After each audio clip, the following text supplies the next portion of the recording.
Welcome and happy eclipse. Actually, the lunar eclipse in Pisces will happen during this live while I'm recording. So welcome back to the channel. And if you're new here, a very big warm welcome to you. My name is Kaylin and we're going to go through all the details of this September 2026 forecast. So I'm going to be providing individual horoscopes for all 12 zodiac signs. I do recommend that you watch for your rising sun and moon sign just to give you a really complete indicator of what's to come for the month ahead. And before I get into it, I just want to make an announcement, which I'm very excited about. I'm actually starting my there we go. I am launching my 2027 yearly horoscopes in the next 1 or 2 months. So today is the first day of the early bird pre-sale. So this will end on September 10th. And I've done several of these, although I skipped it last year, but basically my 2027 yearly horoscopes contain a month-by-month forecast for your sign. They're about 2 hours long. They're super thorough. They are super detailed. I'm a Virgo moon. I really can't help myself. So I highly recommend that you check these out. And like I said, they're not available just yet, but if you want to know more about what I'll be going into for 2027, you can click on the link in my description box below, and that will outline exactly what's going to be covered in your 2027 yearly horoscope. So as far as September is concerned, we have our Venus retrograde pre-shadow period, which will be active for the entire month. So the retrograde itself isn't going to start until the 3rd of October, but the pre-shadow is important to pay attention to because this sets the stage and really shows us what we can expect to be unfolding as we move into October and November. Like I said, the lunar eclipse in Pisces is happening today in about 2 hours from now. So this is probably the first time I've gone live during an eclipse. So fingers crossed that this live recording all goes super well. Let me know in the chat box below or chat to the side how you're finding it. And of course, don't forget to like, share, and subscribe. All right, let's just dive straight into Aries.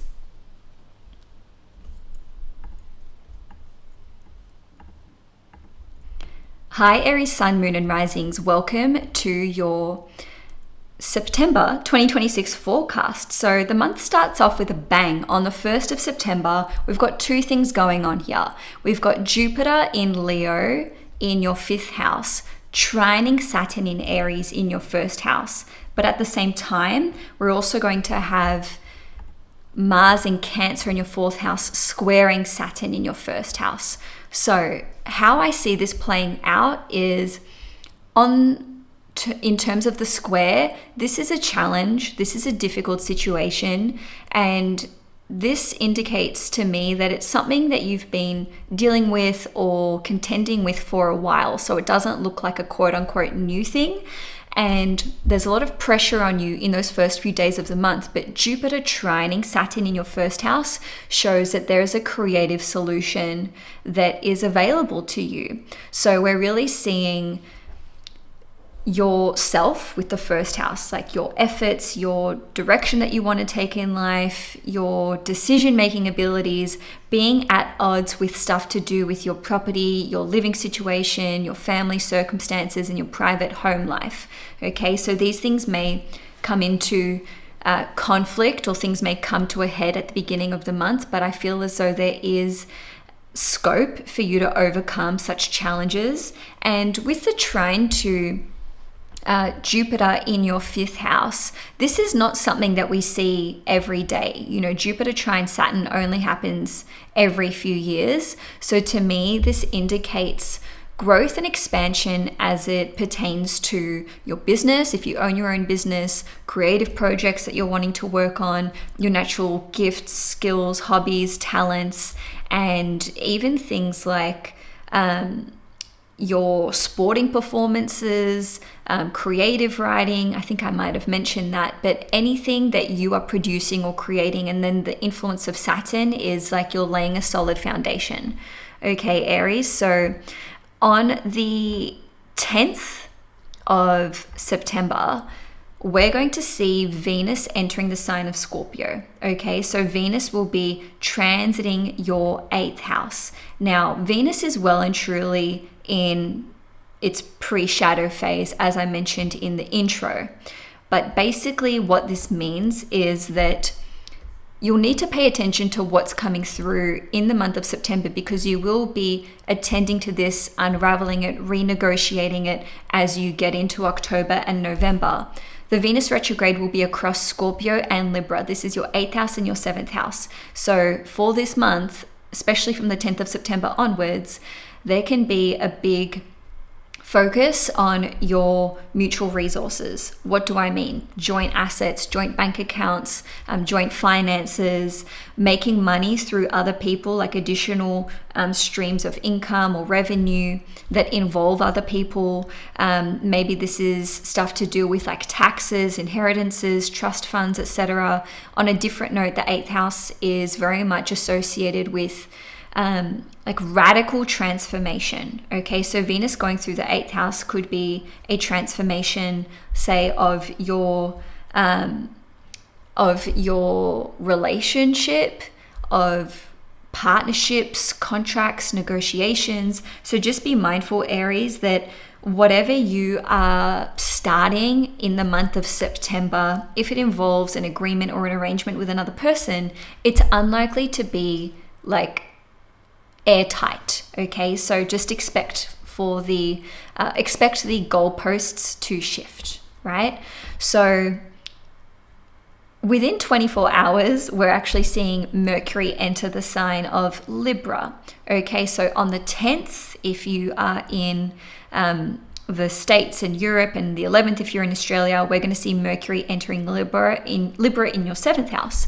So Mercury transiting the 7th house does indicate an increase in working with clients, working in partnerships, communications. Maybe this will be, let's say, like a 3-week period, actually, or just under, of you having a lot of rapid communications with other people. Mercury in Libra is, on a positive side, really positive. Repeating myself there, but really beneficial for negotiations. Okay, so there may be a lot of like going back and forth on trying to come to an agreement with the terms and conditions of something, but Mercury in Libra can also be like a transit that represents analysis paralysis or just being really indecisive. Mercury already represents optionality, like having a lot of different options and things to choose from. And Libra is like the bean counter, like, am I going to do this? Am I going to do that? So indecision when it comes to contracts, relationships, and partnerships could be a flavor between about the 10th of September and the end of the month, okay, right until the 30th of September. So, on the 12th or the 13th, if you're in Australia, like myself, we're going to have a new moon taking place in Virgo. So Aries, for you, this is in your 6th house. So I've just got it up on the screen here so that you can take a look. What a beautiful new moon. It is only making one aspect, and it's really positive. So the new moon is making a super close sextile to Mars in Cancer. Of course, Mars is your chart ruler. It's the planet that rules you. So any activations to Mars is important for you to take note of. A new moon represents basically a new beginning taking place, but sometimes we don't see like the result of the new beginning. We've just planted some seeds. So I suspect that with this new moon, the energy of it could be quite subtle, okay, because the sextile is quite a passive aspect. So something to take note here, and I repeat, this is around the 10th, I beg your pardon, this is around the 12th or the 13th of September, depending where you live in the world. So if there is an option for you to get a loan, bring a new employee on board, start a new habit or routine, maybe get a pet, start a new job, like just run your day-to-day differently, then this new moon in your 6th house will invite you to take that opportunity with both hands. And I mean, don't get me wrong, I don't know any Aries who really struggle with this, for just, if an offer's on the table, like going for it and taking it in both hands. But I also want to make you aware that there could even be more opportunity in whatever's coming up around mid-month than what you would normally expect, or ordinarily expect, I should say. And this could also pertain to family, property, real estate, something to do with your ancestry, heritage, lineage, or maybe even security. Okay, so, and I say that because Mars is in the 4th house. So that's the new moon, right? And then we are going to have Chiron re-entering the sign of Aries. So this will be on the 18th of September. Chiron will transit your 1st house in Aries for about another 2 months, and then it's done for about 50 years. Okay, so this will impact the Aries who are between about 27 to 29 degrees, more so than you earlier and middle Aries people. But in any case, this is a time where you're going to need to take better care of your health and vitality, because Chiron retrograde back in your 1st house can see you maybe being burnt out, experiencing inflammation, or just not feeling quite as vibrant as normal. And I'm sure no one likes to hear that, least of all Aries individuals. But I just need to, basically tell it how it is. So you've only got a couple more months from the 18th of September.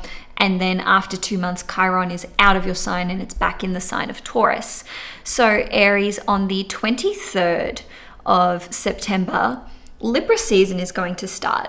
So the sun is going to exit your 6th house and enter into your 7th house. So now here we've got the sun as well as Mercury, and this is shining a spotlight once again on your one-to-one partnerships and relationships. So when the sun transits our 7th house, it can actually be a time where we have work tasks that we need to attend to. We can be operating within like one-to-one partnerships. So that could be client work, someone that you are tutoring or you're receiving tutoring from them.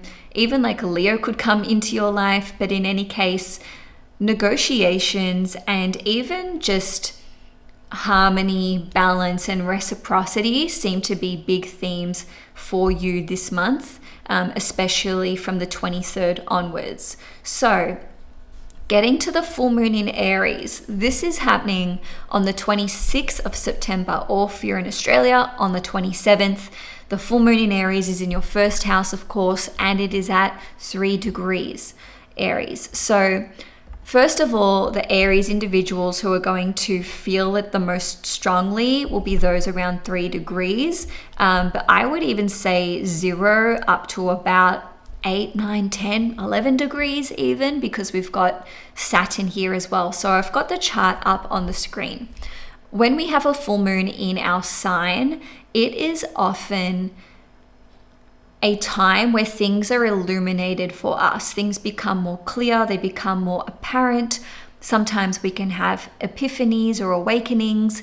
It can signal the end of a contract, the end of a relationship, the end of a health struggle, the fulfilling of a goal, the completion of an objective. And I may have said it already, but it can also indicate a relationship that's falling away. The reason I say that is because it is also triggering the sun in your 7th house as well with the full moon. The moon, I should say, is conjunct Neptune very closely at 2 degrees, and Neptune is retrograde here. So there may be some kind of investment, there may be a financial component to the outcome of this full moon. This could be tying up loose ends in terms of what you owe to another person. So finally drawing a line through the sand and going separate ways.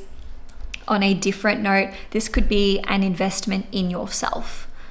I do have to say that this does appear to be quite an emotionally charged full moon, and I know lots of astrologers say that for every full moon, but this one is conjunct Neptune, which brings that emotional quality to it.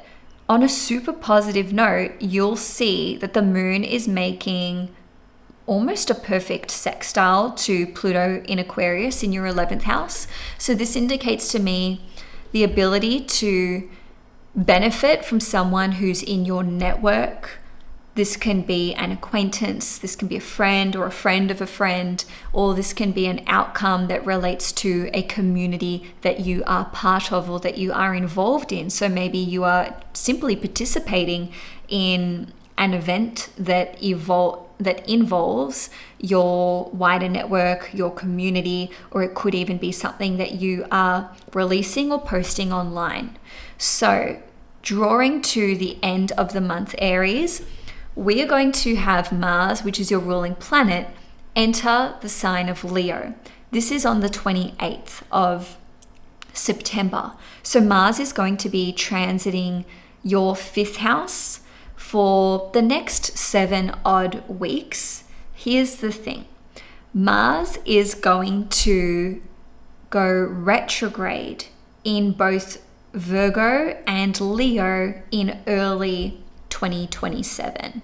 So it's fascinating. We're talking about September right now. This is like a super, super wide pre-shadow. It's like the pre-shadow period. But what's happening come end of September and moving into October is going to be part of your story that unfolds until June next year. It's crazy, right? So just pay attention to this. What's really positive for you is that Mars is A, your ruling planet, B, it's in a fire sign, which means it's trining you, and C, the 5th house is associated with confidence, joy, happiness, owning your own business, love, romance, children, sex, right? So Mars in Leo is going to feel so much better than Mars in Cancer, which Mars is in Cancer right now. So if you want to know more about this transit and you don't want to wait until January and February to hear about it, I have launched my 2027 yearly horoscopes on an early bird pre-sale. So this pre-sale will be available till the 10th of September and the horoscopes will be delivered towards the end of October. Anyway, let's carry on. There's one more thing to look at. On the 30th of September, Mercury is going to enter the sign of Scorpio.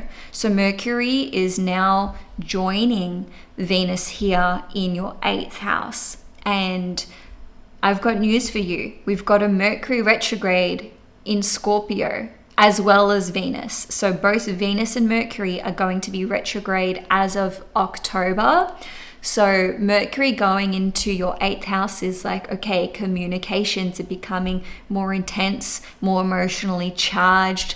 There can be, again, this focus on things like taxes, debts, joint bank accounts, investments, and this is a fantastic transit for deep research and basically uncovering the truth of the matter.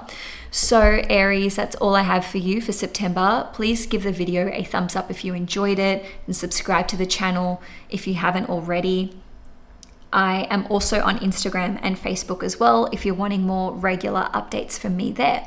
Now let's move on to Taurus.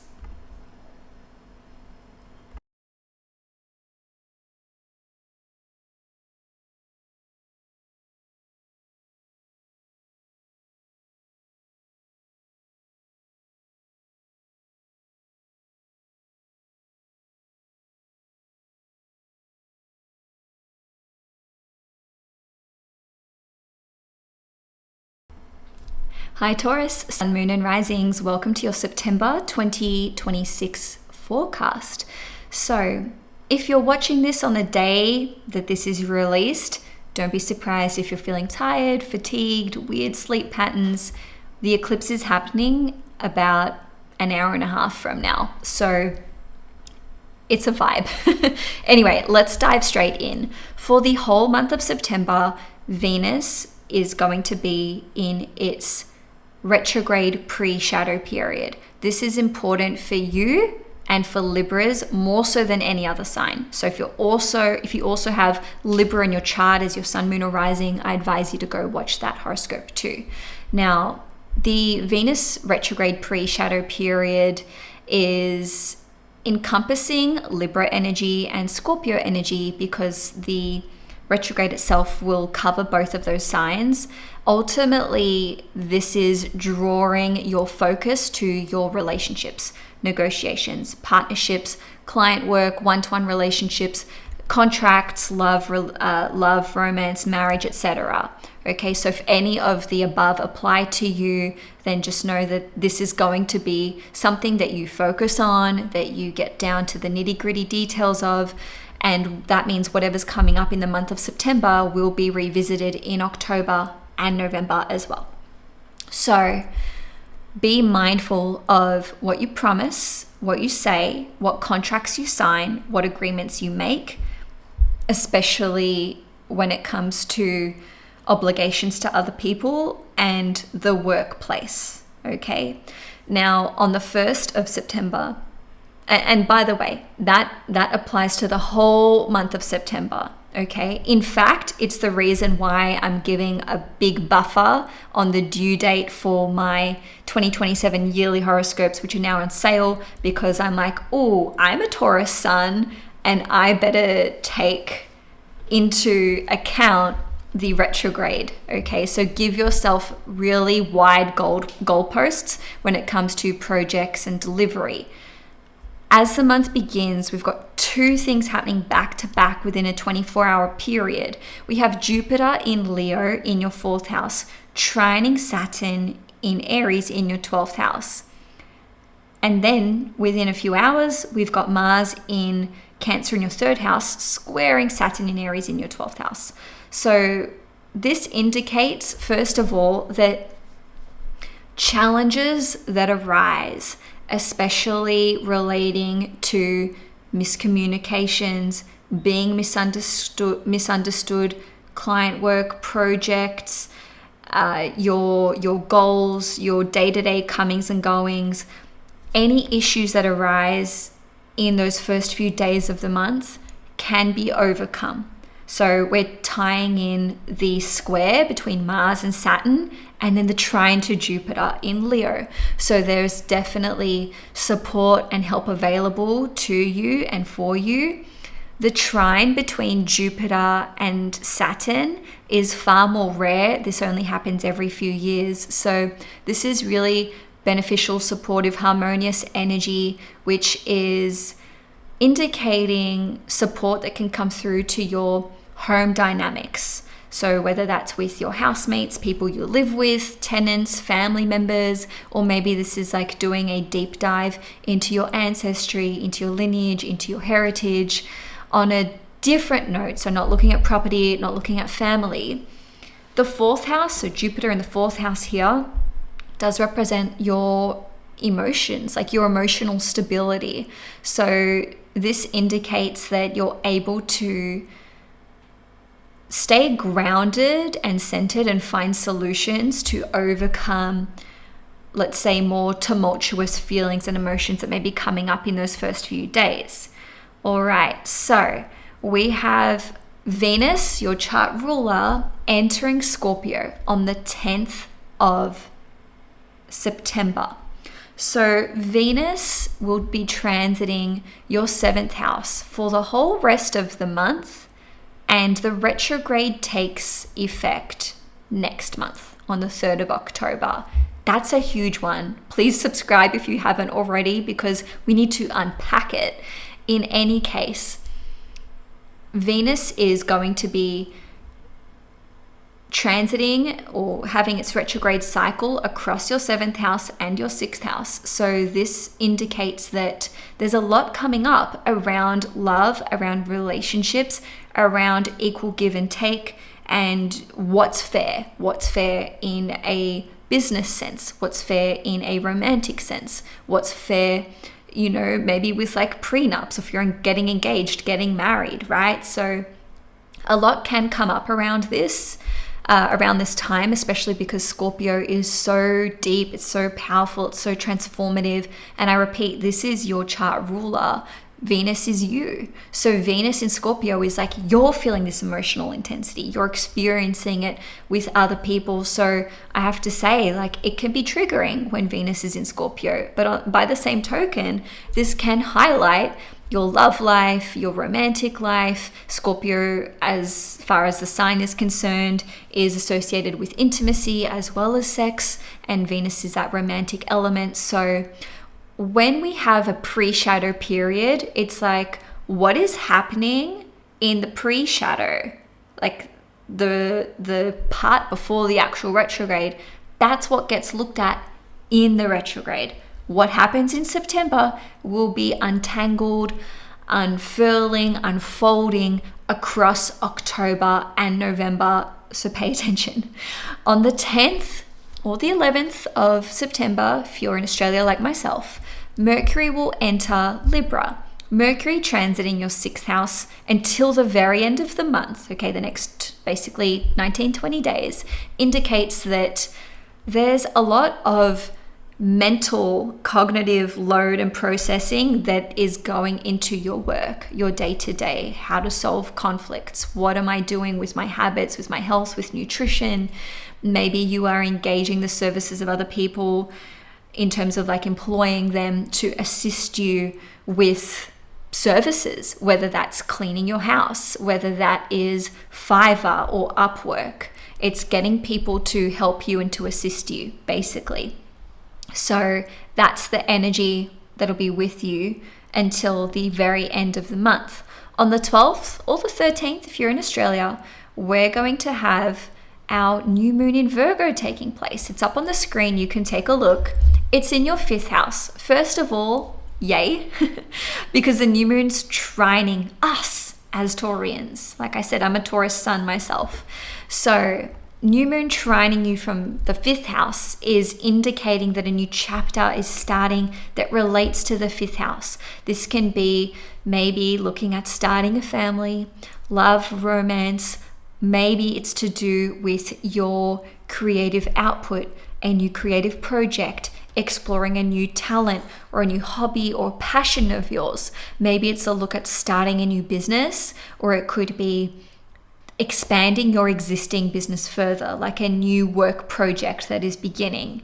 Now, as you can see, this new moon is only making one aspect. And guess what? It's really positive. It is a sextile to Mars in Cancer in your 3rd house. So this is allowing you to actually capitalize on assistance, help, an opportunity, or perhaps like a collaboration with another person. Just remember, sextiles are passive aspects. I've been saying this for a while, and I'm pretty sure I'm the one who's come up with this because I haven't heard it elsewhere. Think of a sextile like a coupon, a voucher, if you will. You're given it, but you have to cash it in. It has an expiry date, and it's up to you to go to the store, the proverbial store, and cash it in. So it can be an offer from someone else. Hey, I can help you with your website. I can help you with your business. Would you like to collaborate together? Would you like to co-facilitate this event or co-sign on this project or what have you? But you have to take them up on it, say yes, meet them where they're at, right? Let's move on, Taurus. So we have Chiron re-entering Aries on the 18th of September. This is giving Taurians a break, especially if you're in the first few degrees of Taurus, okay? Because Chiron has been on you, well, for the last couple of months now. So Chiron re-entering Aries in your 12th house for the next 2 months is going to ask you to look at what is your script that you're running, what's the self-sabotaging narrative that's going on upstairs, and you need to address it and overcome it. So some victimy stuff may come up over the next couple of months or so. It's not a massive deal, but I felt that it was worth mentioning it so that you understand where Chiron is at. So Taurus, we have Libra season beginning on the 23rd of September. The sun's going to enter your 6th house. Now Mercury's here, so we've got a week of Mercury and the sun together transiting the 6th house. This can be a time where you're very productive, getting a lot of things done, and there is a focus on your day-to-day habits, routines, even like life admin tasks, health, nutrition, and so on and so forth. So there may be a lot of work stuff that you're sinking your teeth into. Now we're getting towards the end of your reading, Taurus. On the 26th of September or the 27th, if you're in Australia, the full moon in Aries will take place in your 12th house at 3 degrees. So we're now building on what was discussed with Chiron in Aries, okay? If you look at the screen, you'll see that the full moon is conjunct Neptune. That makes it emotionally charged, and it's in the 12th house, which can mean that you're not seeing things super clearly. Anything that triggers you emotionally around this time may not be as dire or as big of a deal as it seems. Like the Neptune influence can maybe make you blow things out of proportion. But after the intensity of the full moon subsides, so as we get towards the end of September and early October, you might come to realize that what you thought was a big deal, like it's actually fine. It's not as bad as I thought. And the full moon is sextiling Pluto in Aquarius.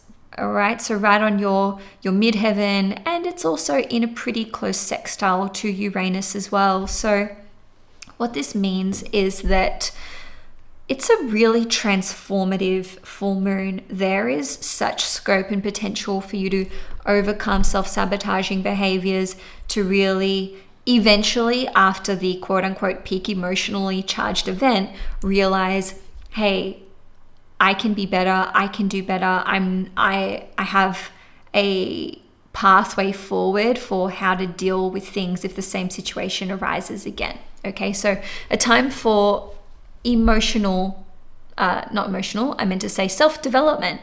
Now, on the 28th, we're going to have Mars enter the sign of Leo. So Mars will be transiting your 4th house. This is not the end of Mars in Leo. We're going to see Mars transiting Leo and Virgo back and forth until June next year, because we've got a Mars retrograde piece happening as of mid-January or somewhat early January next year. And so that pre-shadow and post-shadow period take us from basically the end of September through till June next year, if you can believe it.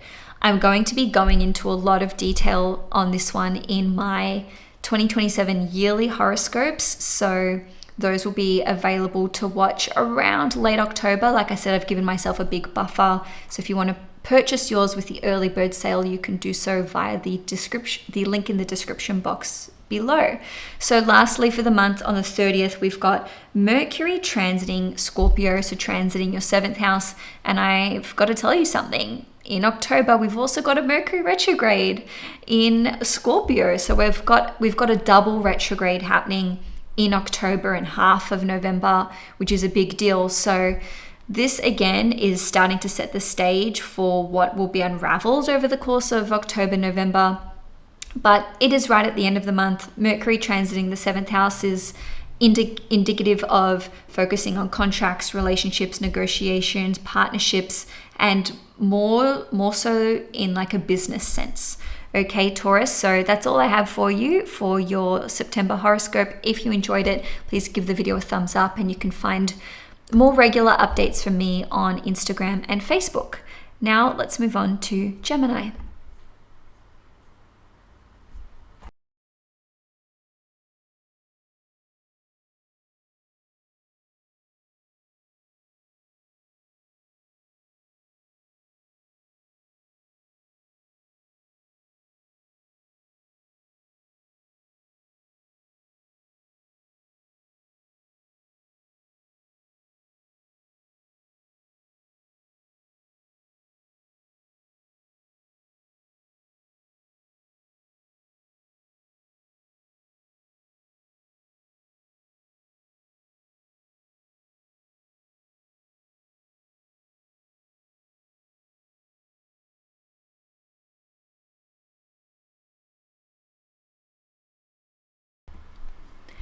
Hi Gemini, Sun, Moon and Risings. Welcome to your September 2026 horoscope. So first things first, we've got our Venus retrograde pre-shadow period for the whole month of September. Fortunately for you, with Venus in Libra in your 5th house for the first 10 days, Venus is trining you. So there's a really creative energy that you can tap into for the first 10 days of September. But just take note of exactly what is taking place in September, because this will be part of your retrograde story that you investigate, that you unravel, that you unfurl, that you unfold as we move into October and November. On the 1st of the month, the 1st of September, we've got two things going on. We've got Jupiter in Leo in your 3rd house, trining Saturn in Aries in your 11th house. And within just a few hours, we've also got Mars in your 2nd house in Cancer, squaring Saturn in Aries in your 11th house. So the first few days of the month, you may experience some kind of challenge that you need to overcome, especially as it relates to finances, resources, passive forms of income, and your wider network, your wider community, right? Fortunately, with Jupiter in your 3rd house trining Saturn in your 11th house, there seems to be some sort of foundation that you're laying that's going to support you socially. So this can be with networks, with community, your local community, with friends, with clients, anything that you're doing in terms of like the online space, innovation, etc.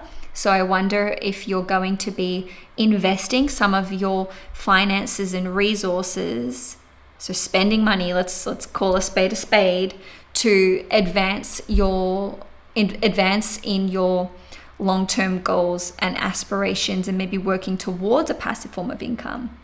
Okay, but the challenge sticking point here could be to do with your wider network, community and resources. So on the 10th, we've got Venus entering the sign of Scorpio. So Venus will be transiting your 6th house for quite a number of weeks to come. And our Venus retrograde does start on the 3rd of October. Okay, so Venus is going to be here for well over a month, but in any case, this can see you actually enjoying your work, enjoying your habits, your routines. It's like you're integrating habits and routines that are setting you up for success, that are going to benefit you in the long run. And there seems to be, again, I want to say like an investment that you're making, and you're putting it towards maybe your health, towards what's happening on the back end, towards your work. If you are wanting to get a loan, then there could be quite a stringent process or an involved process that you commence this month, and it could take you through till October or even November for that to be successful. Or maybe there's like certain hoops that you need to jump through. On a wildly different note, this could be love or romance with someone that you work with. Okay, so moving along. On the 10th of September, or the 11th if you're in Australia like me, Mercury will enter Libra. This is your chart ruler. So the activity of Mercury is very, very important because it reflects what you're doing, what you're putting your energy and attention towards, and so on and so forth. So Mercury going through the 5th house could be focusing on love and romance on one level. It could be actually on writing, on authorship on a different level. The 5th house is basically one of the creative houses in astrology. Mercury, though, is more about communications, the mind, speaking, etc., and anything to do with, let's say, technology, with social media, with writing and whatnot. So Mercury going through your 5th house. And by the way, this is until the very end of the month, at which point Mercury is going to change signs again. So this is like nearly a 3-week period where you can be very creative, focusing on business ideas or lucrative opportunities. The 5th house is also your natural gifts, hobbies, and talents. So you could be exploring these further, or just basically taking up new hobbies potentially, right? I haven't mentioned it for the other signs, but it is relevant for you. On the same day, okay, again, this is around the 10th or the 11th of September, Uranus will station retrograde in Gemini in your first house at 5 degrees. So this is going to be felt if you are a Gemini around 5 degrees, or even, let's say, about 2 to 8 degrees. For the rest of us, we're probably not going to feel it. So this can be a time where things just don't really go to plan. If you did have a very specific plan for what you wanted to do around this time, that you may be thrown a curveball. By the way, a lot of Gemini signs will also have Mercury and Venus in Gemini. So let's just say if you've got planets around 5 degrees Gemini, you may feel this one. All right, but it's not a big deal. Let's move on, Gemini. We have a new moon in Virgo in your 4th house at 18 degrees. So it's making only one aspect, but the aspect it's making is fantastic. It's a very close sextile to Mars in Cancer in your 2nd house. So this could be a new chapter coming through that relates to your home life, your property, your living situation, maybe something to do with land or to do with the environment. Some of you may be looking at starting a family or expanding your existing family further, or there may be obligations to a family member, or perhaps a family member is assisting you or helping you with something, okay? And with the sextile to Mars in Cancer, this is showing up as an opportunity where finances and resources or some kind of like valuable or possession could be given to you, bestowed, bequeathed, whatever you want to call it, or maybe you have access to someone else's resources, which is really going to help you in some way. Okay, so maybe this is actually you investing in something for the house, but it could be like furniture, it could be someone maybe, gifting you something for the home, for the house, something to do with gardening. Maybe even getting a new vehicle, getting a new car, which is very much a 4th house thing. I know a lot of people think it's the 3rd, but it is the 4th. It's both actually. So anyway, new chapter coming through. Also, this could relate to you getting more information about your ancestry, your lineage, your roots, where you're from. And maybe this is to do with residency, like citizenship, government status, and so on and so forth. So let's just keep moving. We are going to have Chiron re-entering Aries on the 11th of September. So this will be active for the next 2 or so months. Not a massive deal, but it does look like there's a focus on healing something about something that relates to what your plan was for your life, your long-term goals, your future, or perhaps your friendships. There may be an old story. When I say old story, I mean something from the past that needs to be healed as it relates to feeling like an outsider or being excommunicated from a group, or maybe having experienced bullying at some point in your life. So there could be some emotional things to address, emotional episodes from even years ago that come up around that particular point in time. In any case, so on the 23rd, we're going to see the beginning of Libra season. So the sun will be entering Libra, and this is great. You've got the sun in the 5th house. That's very creative energy. You could be feeling very inspired to build, to innovate, to create. There's a focus here on children, if you do have children, or your romantic life, if you are in a relationship, and it's essentially good vibes all around. Now, on the 26th or 27th, depending where you live in the world, we will have a full moon in Aries in your 11th house at 3 degrees. Fortunately, it's sextiling you, but the moon is conjunct Neptune. So there can be some sort of disillusion that comes up around this time. I do feel it will be a very emotionally charged full moon, just with that conjunction to Neptune, and the moon's, in Aries. I mean, that's kind of rough, but fortunately it is sextiling Pluto here and also Uranus too. So maybe end of a chapter as it relates to a long-term goal or dream, a friendship. There could actually be like a significant change in terms of finances and resources. So this can sometimes come out as like a lump sum of money. Maybe someone is generously giving to you or donating to you with that Neptune there in the 11th house, or it could be you helping someone out or you investing in your long-term goals and dreams to a significant degree. Okay, so I also wonder if this is indicating a release of a communications project, a collaboration, or something online. So that could be exciting. All right, Gemini, moving along. Getting towards the end of the month now, we are going to have, we are going to have Mars entering Leo, so transiting your third house as of the 28th.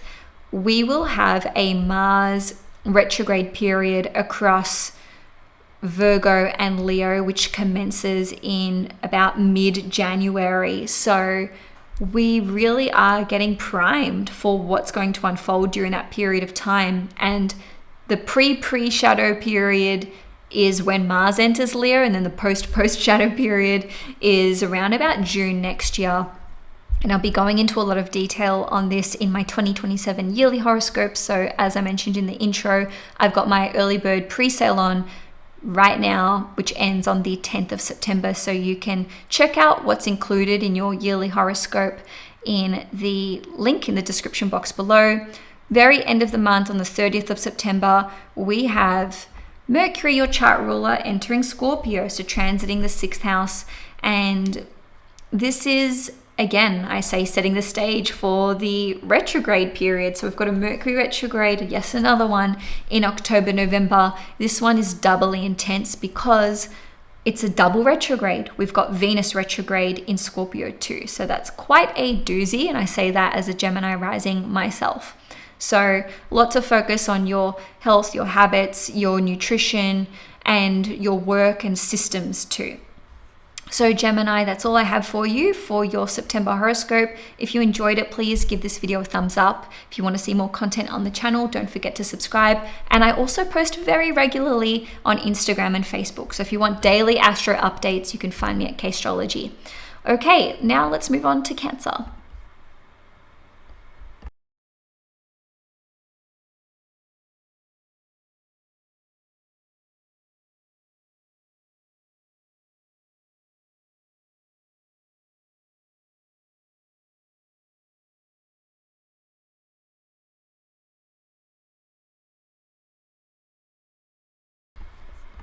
Hi Cancer, Sun, Moon and Risings. Let me just fix this tile here. I've been having so many issues with my streaming software. Anyway, welcome to your September 2026 horoscope.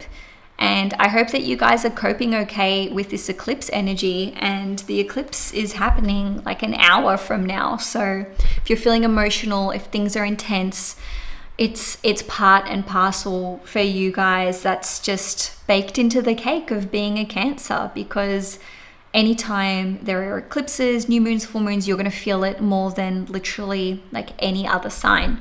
All right. So as far as September's concerned, for the whole month, we've got the Venus retrograde pre-shadow period. So there seems to be a lot of focus for you, and this will continue across October and November on things like family, home, your property, your living situation, and even things like childhood and emotional stability and so on and so forth.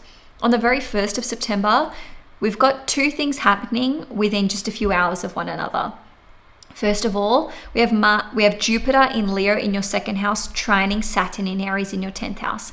Then we've got Mars in Cancer in your 1st house, squaring Saturn in Aries in your 10th house. Okay, so this is at 13 degrees. Forgot to mention that for the other signs. In any case, there's definitely potential here for you to invest in your career, invest in your public reputation, for you to expand in the way of your income and valuables, possessions, and so on and so forth. With Jupiter and Leo in the 2nd house, trining Saturn in Aries in the 10th house, this can show up as you investing a significant amount of money in your high level responsibilities in your career, in how you're perceived and showing up in the world. But it also could indicate establishing either a new stream of income or a higher stream of income. Okay, so increasing your resources. But the Mars Saturn square from your first house to the 10th house indicates a lot of physical effort and energy that you need to put into this. And this is something that you may be taking on as a challenge, where it's like, okay, I'm going to need to commit to this project or to sustain this level of effort in order to basically be able to sustain that higher income. Okay, so the two things are interconnected, right? So Cancer, on the 10th of September, Venus is going to enter the sign of Scorpio. So Venus is going to start transiting your 5th house. First of all, Venus is not happy in Scorpio, but Venus is definitely happy in your 5th house. Okay, so this is actually considered to be its house of planetary joy. Long story short, love, romance, creativity, intimacy, exploring your gifts, your talents further. This is all part of it, okay? So something to note here though is that we've got the retrograde happening next month in October. We've got a Venus retrograde spanning Scorpio through till Libra. So this is across the 3rd of October to the 14th of November. So make sure you're subscribed if you want to hear more about that in next month's forecast. But long story short, this is a time where there are going to be deeper emotions that come to the surface. If you have children, then it's the exploration of your relationship with that child. If you're in a romantic relationship, then things are going to start to come to the surface. So long story long, as I like to say, what arises in September in our pre-shadow period will be revisited again and again throughout October and November. So just be mindful of what are you committing to in terms of relationship, children, family, and also if you have a creative project that you're working on, if you own your own business. The 5th house also rules over business. I mean, when one owns their own business, then it's like, what are you committing to? What are you agreeing to? Give yourself a big buffer, which is exactly what I've done with my 2027 yearly horoscopes. I would love to get those out to you guys ASAP, but I'm like, I know I need to give a bigger buffer because I'm due to deliver it during a retrograde. So just a little news flash there if you missed the intro. As of today, I have launched my 2027 yearly horoscopes early bird pre-sale. Okay, so this will end on the 10th of September, and I'm hoping to get the videos out to you by late October, if not earlier. But yeah, given a buffer till late October, early November. Anyway, enough about that. Let's carry on. So we've got Mercury entering Libra within 24 hours. All right, so this is on the 10th or the 11th of September, depending where you live in the world.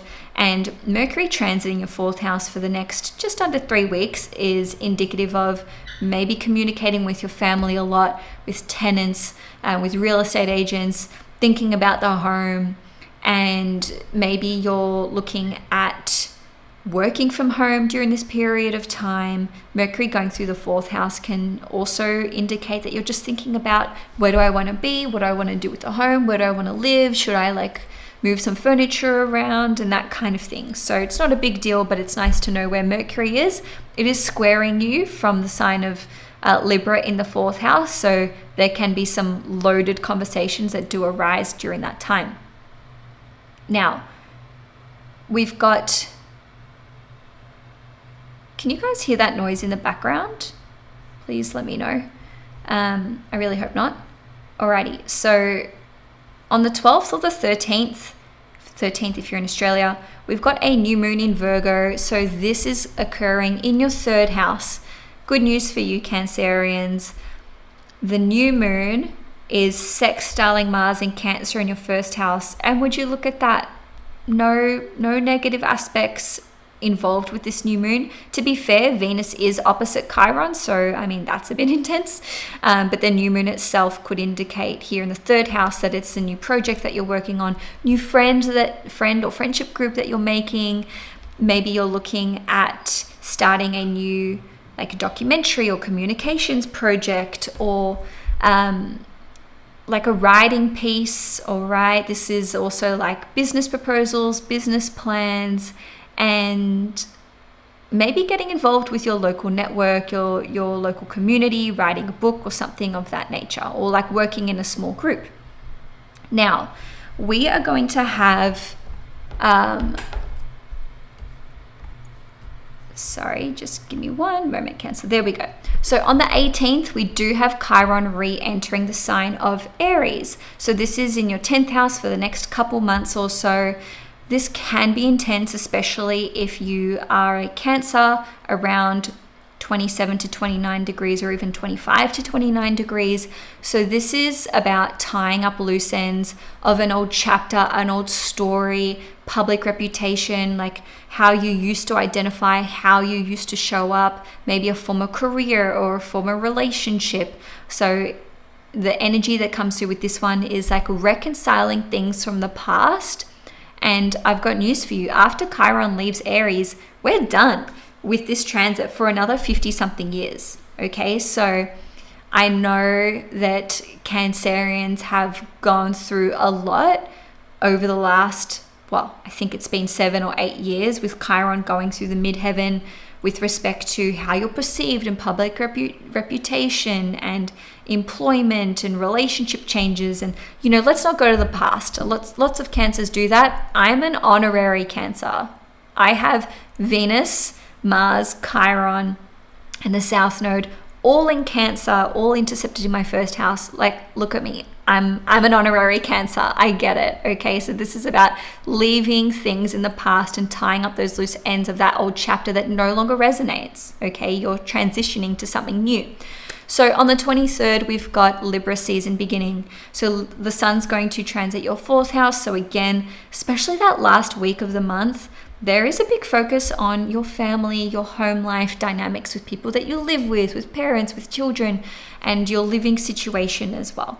Now, on the 26th or 27th, if you're in Australia, we've got the full moon in Aries, and this is in your 10th house at 3 degrees. I've got it up on the screen for you to take a little look. We've also got the full moon conjunct Neptune really closely at 2 degrees. Fortunately, there's a nice sextile here to Pluto and even a sextile to Uranus. So, and let's not forget Saturn is here too.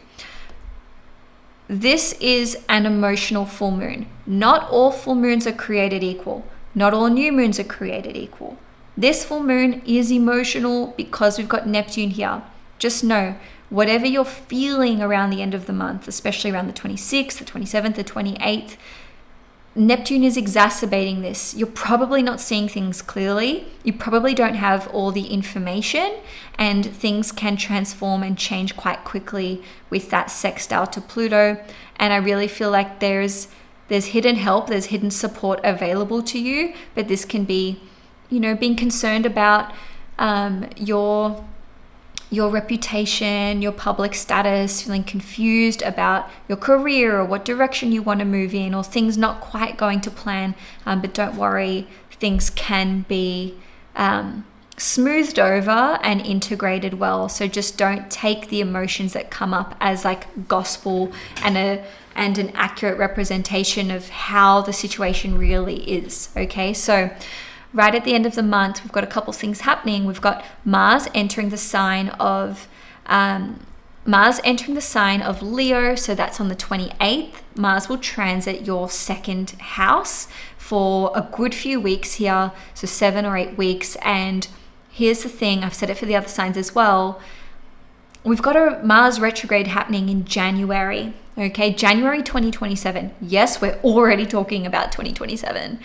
The Mars retrograde piece will happen with Mars retrograde across Virgo and back into the sign of Leo.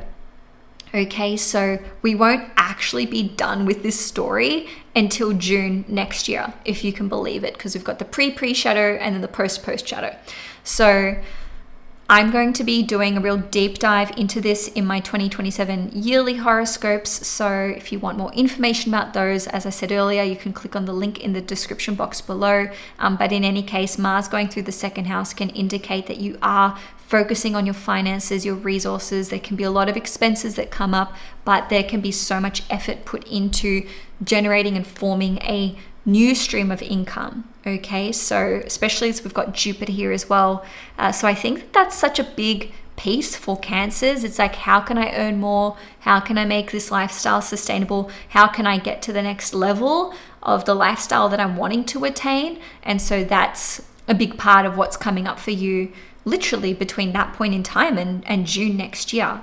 On the 30th, we are going to have Mercury. So right at the end of the month, Mercury entering Scorpio, transiting your 5th house. I won't focus on it too much because it is the very end of the month, but I'll leave you with this. Mercury will also be retrograde next month. In October through till November, we've got a double retrograde, one in Venus, one in Mercury, both in Scorpio. So Cancer, if you enjoyed this horoscope, please give it a thumbs up and please hit the subscribe button. I'm also on Instagram and Facebook as well, so you can follow me there for more updates. Best of luck, especially with this eclipse, and let's move on to Leo.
Hi Leo, Sun, Moon and Risings. Welcome to your September 2026 horoscope. So, wow, the whole month of September, we've got Venus, our Venus retrograde pre-shadow period. So definitely take note what is happening this month because you will be revisiting it next month, okay, in October and November when we have the actual retrograde.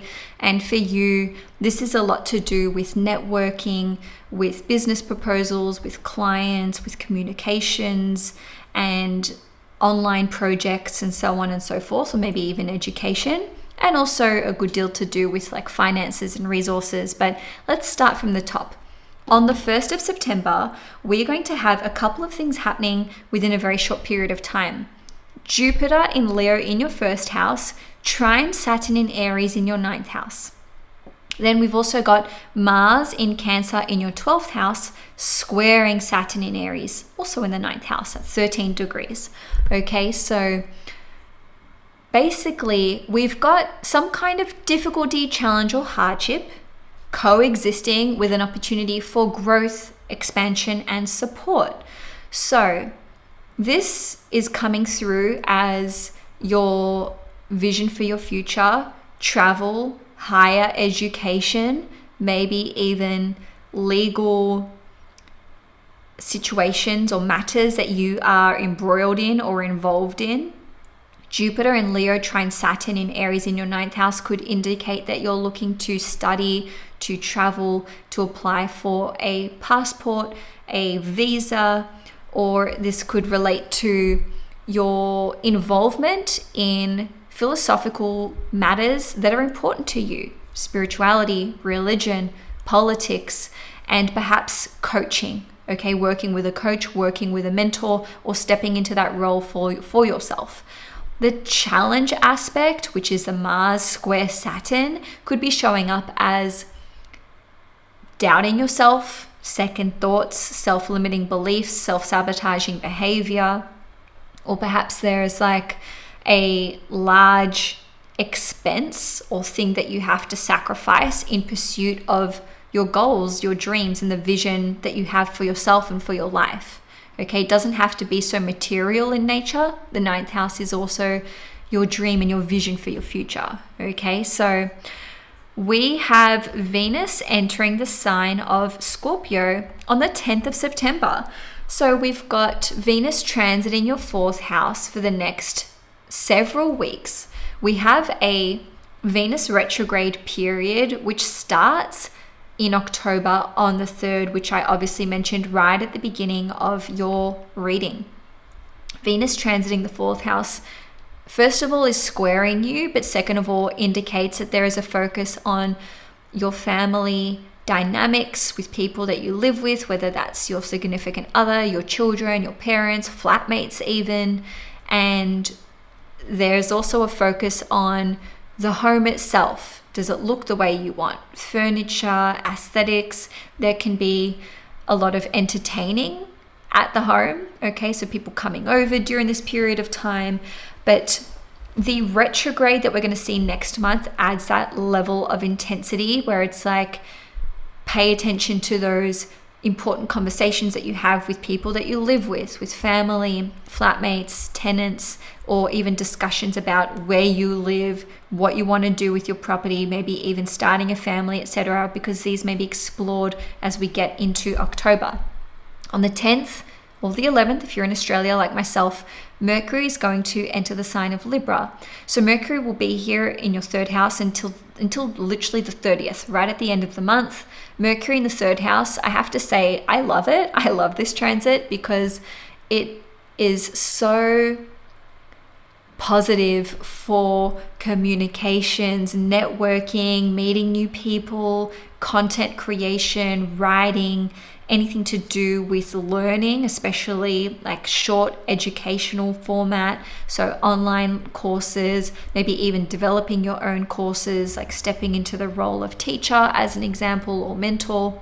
And it can just actually be like a really sociable time, spending time with friends, spending time with people in your local network, or even your siblings and extended relatives.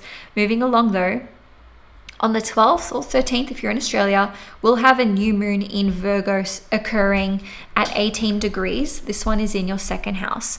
So it is making a beautiful sextile to Mars in Cancer. The new moon in the second house represents a new chapter or a new beginning that is starting, and it has a pretty subtle energy to it because of that sextile to Mars in the 12th house, which is quite passive in nature. But over the course of September, you may be planting the seeds, even if it's quite subtle, like I said, when it comes to generating a new stream of income, investing in an asset, a product, or maybe the development of a product, investing in your... just completely lost my train of thought. Investing in your education as well, because the ruler of the new moon is Mercury, and Mercury's in your third house. So it could be putting money towards an educational course, content creation, starting a business, etc.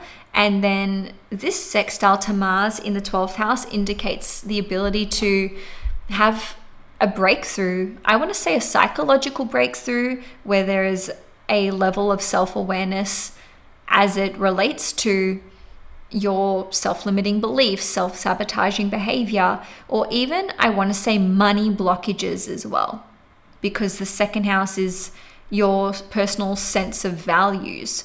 And so it's like self-esteem and worthiness. For some of you, maybe this is a new diet, or investing in a new wardrobe. Anyway, let's park that there, Leo. So on the 18th, Chiron will re-enter the sign of Aries in your 9th house, and it's trining you, which is super positive, especially if you're a Leo in the last, let's say, 5 degrees, like 25 to 29 degrees of Leo. But Chiron re-entering Aries in the 9th house indicates that it's time to close out an old chapter, tie up loose ends. And so this can be wrestling or reconciling with certain belief systems that you used to have programming. You know, for example, if you grew up having a certain dogma or belief system shoved down your throat, then this may be the residual after effects where it's like, oh, I thought I had overcome that way of seeing the world or that belief system, and now it's rearing its ugly head for a final time. This can be a focus on healing your relationship with your father or father figure, or reconciling the fact that you're not getting that closure, you're not getting those answers. Okay, so I'll park that with you for now, and now let's have a look at, well, actually we're getting to the end of your reading. On the 23rd, Libra season will begin. So the sun will enter your third house. So now it's joining Mercury here. So those last 6-7 days of the month in particular can be quite a sociable time for you, you know, networking, meeting new people, working on creative projects, business proposals, content creation, learning new things. And then on the 26th or 27th, if you're in Australia, we've got a full moon in Aries. It's in your 9th house. It's conjunct Neptune, which means it's very emotionally charged. And it also gives this energy of making a mountain out of a molehill. And if you haven't heard of that expression before, it means to completely blow things up and out of proportion. So just be mindful of whatever is maybe triggering you around this time or activating you in some way. Just take the time needed to cool down and to simmer down, because Neptune on the moon can make us either feel like a victim, act like a victim, or we can really catastrophize or feel quite depressed. So fortunately, it's trining you as a Leo. The full moon is in a fellow fire sign, which is great. It's also sextiling Pluto in Aquarius. So this represents the potential for someone in your life to maybe talk you off the edge, you know, and have a conversation that makes you see things more clearly than what may be coming through around that time. But this can, on a different note, be the end of your studies, the end of a travel trip, the peak or the conclusion of a legal matter or a court case, or a paradigm shift in terms of your belief systems. So that's coming up again. So on the 28th, Mars will enter Leo. It's transiting your first house. Mars going through the first house, I mean, I personally love it. Maybe that's because I natally have Mars in the first house, but this can be a time where you have more energy, more vitality. Mars in Cancer, not happy. Mars in Leo, yeah, we're activated. We have more, I guess, drive, more energy, and we're just more ambitious, okay? It's important for you to know that this is just the beginning of Mars in Leo, because not only will it be transiting Leo for the next 7 or 8 weeks, we have a Mars retrograde period taking place in January next year. So Mars will spend half the time retrograde in Virgo, then the other half back into Leo. So the 28th of September marks the beginning of an epic Mars retrograde story, which actually won't conclude until June next year. Okay, so that's like that once we're done with the post-shadow period and whatnot. I am going to be going into detail on this in my 2027 yearly horoscopes.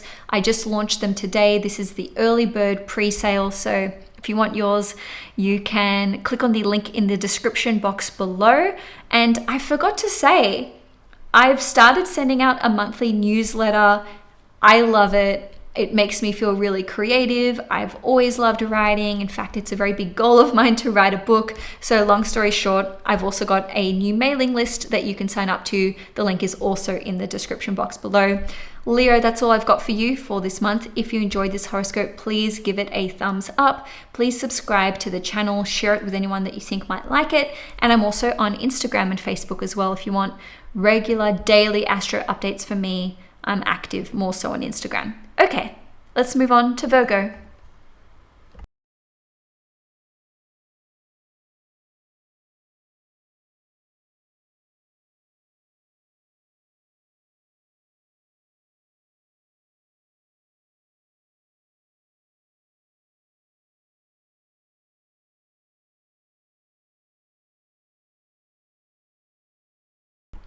Hi Virgos, Sun, Moon and Risings. This is always a treat for me because I'm a Virgo moon myself. So Virgos, before I get into your reading, I just wanted to say it's not too late to book a solar return reading. This is for Virgo suns specifically. This is like a birthday reading.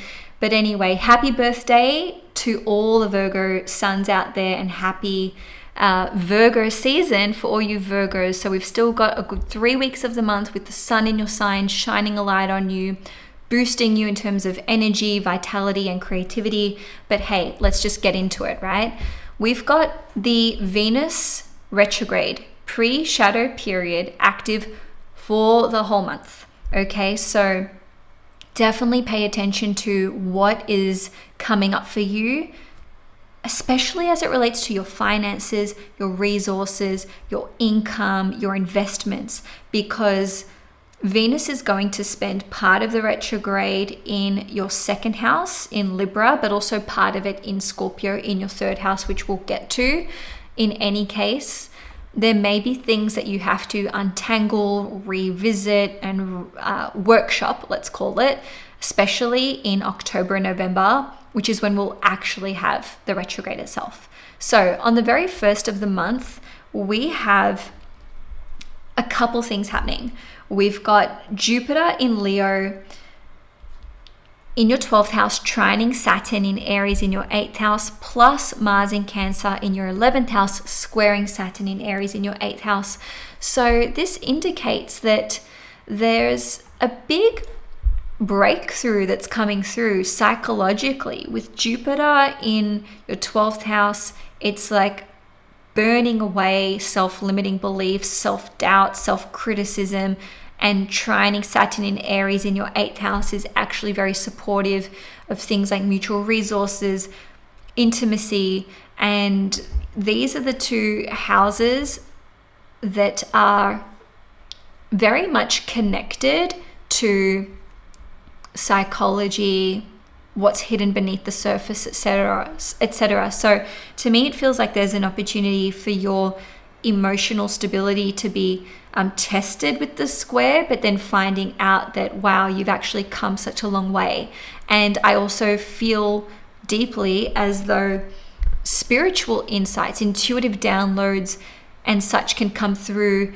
Maybe this is in terms of astrology readings, prophetic dreams, premonitions, tarot readings. You know, I've always got my tarot deck next to me. I do offer tarot readings, just by the way. But in any case, there's also support from the divine. It's like hidden, unseen support. Maybe we can call it support from the universe. So anyway, I feel as though I've definitely gone off the deep end for what your average Virgo wants to hear. Not that this is about what you want to hear. Let's talk about Mars in Cancer squaring Saturn in Aries in the 8th house. So this can show up as pushback or potentially criticism from someone in your network or in your wider community. But because Jupiter is so supportive here, I feel as though any challenges that do arise in those first few days can actually be overcome and put to bed. On the 10th of September, Venus is going to enter the sign of Scorpio.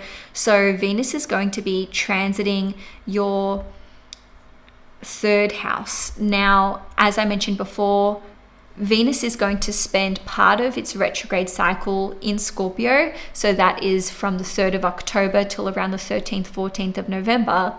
But Venus going through the third house in any case indicates that you're enjoying your let's call it like digital output. So maybe content creation, writing, documentaries, online work, business proposals, business plan.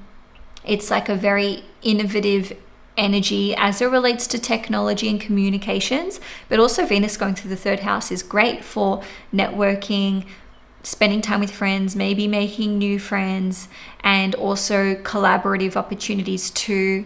And I also feel quite strongly as though something that comes up with Venus in Scorpio over the course of this, from the 10th of September onwards, is going to transform your mindset. So it could be an experience with a friendship group, something that you read online, something that you listen to, maybe a podcast, and then it can really trigger a paradigm shift in terms of mindset, seeing the glass half full versus half empty. And I also feel as though your friends or the people that you meet during this time are really going to transform your social approach in general. So I wouldn't normally attribute or attach such loaded language to a simple Venus transit, but Scorpio is the sign of transformation. And because we have a Venus retrograde and a Mercury retrograde in Scorpio, this is happening in October and November. It does indicate what you're reading, what you're listening to, your network, your community, your friends, what you're absorbing, what you're consuming, what you're putting out there. This is going to transform you and your life in a really big way, because Mercury is your chart ruler, but we'll get to that at the end of the month. So just a few hours later, Mercury will enter the sign of Libra. So Mercury is, of course, your chart ruler, and Mercury changing signs indicates, hey, this is now what your energy and your attention are focused on. So Mercury transiting the second house indicates you're thinking about your finances, your resources, investments, your income, and so on and so forth. So there may be additional effort that you're putting into organizing your finances and resources. Plus, Libra is a sign of balance, agreements, harmony, and peace. So Mercury transiting Libra. As a Virgo moon Gemini rising myself, I quite like this transit, because usually people are more polite and it can be a lot easier to negotiate and to get people to see your side of things. But the opposite of that is also true, where you're more able to see another person's point of view. So that may be coming up, and it could really pertain to your personal life, because Mercury rules your first house, or even your career and your public reputation. Moving along, and I've only mentioned this for Gemini because it's not relevant for everyone, but we've got Uranus stationing retrograde also on the 10th/11th of September. So this will be in your 10th house at 5 degrees. This will be felt more so if you are a Virgo around 5 degrees. Okay, we can say about 2 to 8 degrees perhaps, or even just maybe the first 10 days of Virgo season, or the first decan, first 10 degrees of Virgo. In any case, Uranus retrograde in the 10th house can indicate that there is an abrupt shift in your public reputation, in how you're seen, in how you're showing up in the world, in your career, even in terms of your employment status, or how you're positioning yourself, how I think I already said this, but how you're perceived. And there can be an abrupt change where it's like, okay, all of a sudden your professional scope is shifting. So if you're employed by someone else, it can be like, hey, we need you to step up to the plate to take on more responsibilities. Or it can even be the removal of such things. We need your boots on the ground for this. So drop these tasks and these responsibilities and focus just on this. If you own your own business like myself, then it can just be like a massive shifting of priorities due to unforeseen or unexpected circumstances. So on the 12th or the 13th, we've got a new moon in your sign, Virgo. So this is occurring at 18 degrees in your first house. Now, the Virgos who would be the most impacted would be those around 18 degrees, or even, I would say, about 13 degrees up to 23 degrees, giving it a bit of a buffer there. This new moon is sextiling Mars, which is fantastic. That's the only aspect that it's making, which is very positive, but it is coinciding with the Venus-Chiron opposition, which you can see with the chart on the screen. But in any case, a new moon in your sign is indicative of a new chapter that's starting, planting the new seeds, wanting to embark on a new journey. But the energy of new moons can be quite subtle, quite imperceptible in some instances. So it may be the case that, let's say you meet someone, you start working on something and you're like, this isn't a big deal. You just have an idea and you maybe work on it a little bit, or you put it out there a little bit.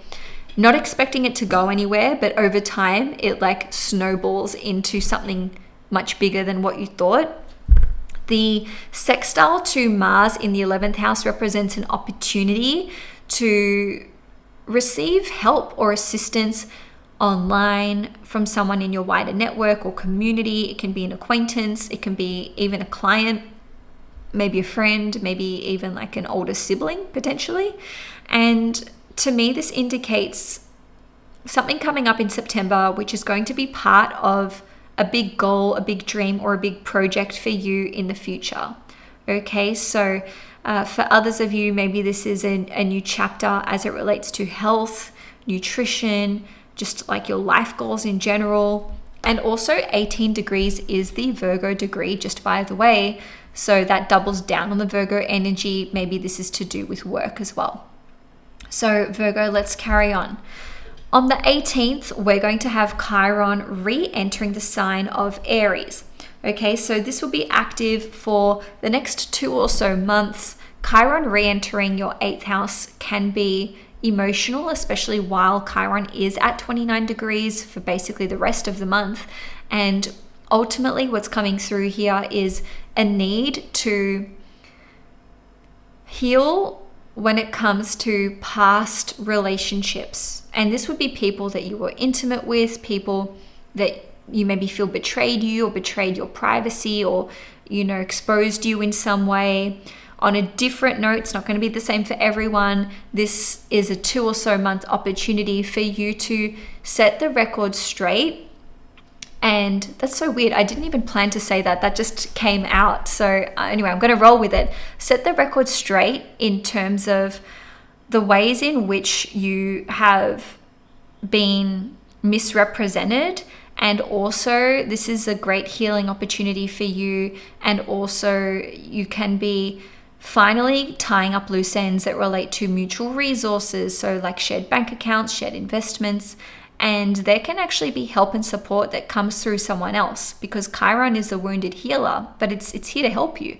So Chiron through the 8th house can be like, here, have access to certain resources, finances, emotional support, and so on and so forth. So it feels like a very psychologically charged time, but there's definitely potential to overcome fears, insecurities, and things that are essentially holding you back.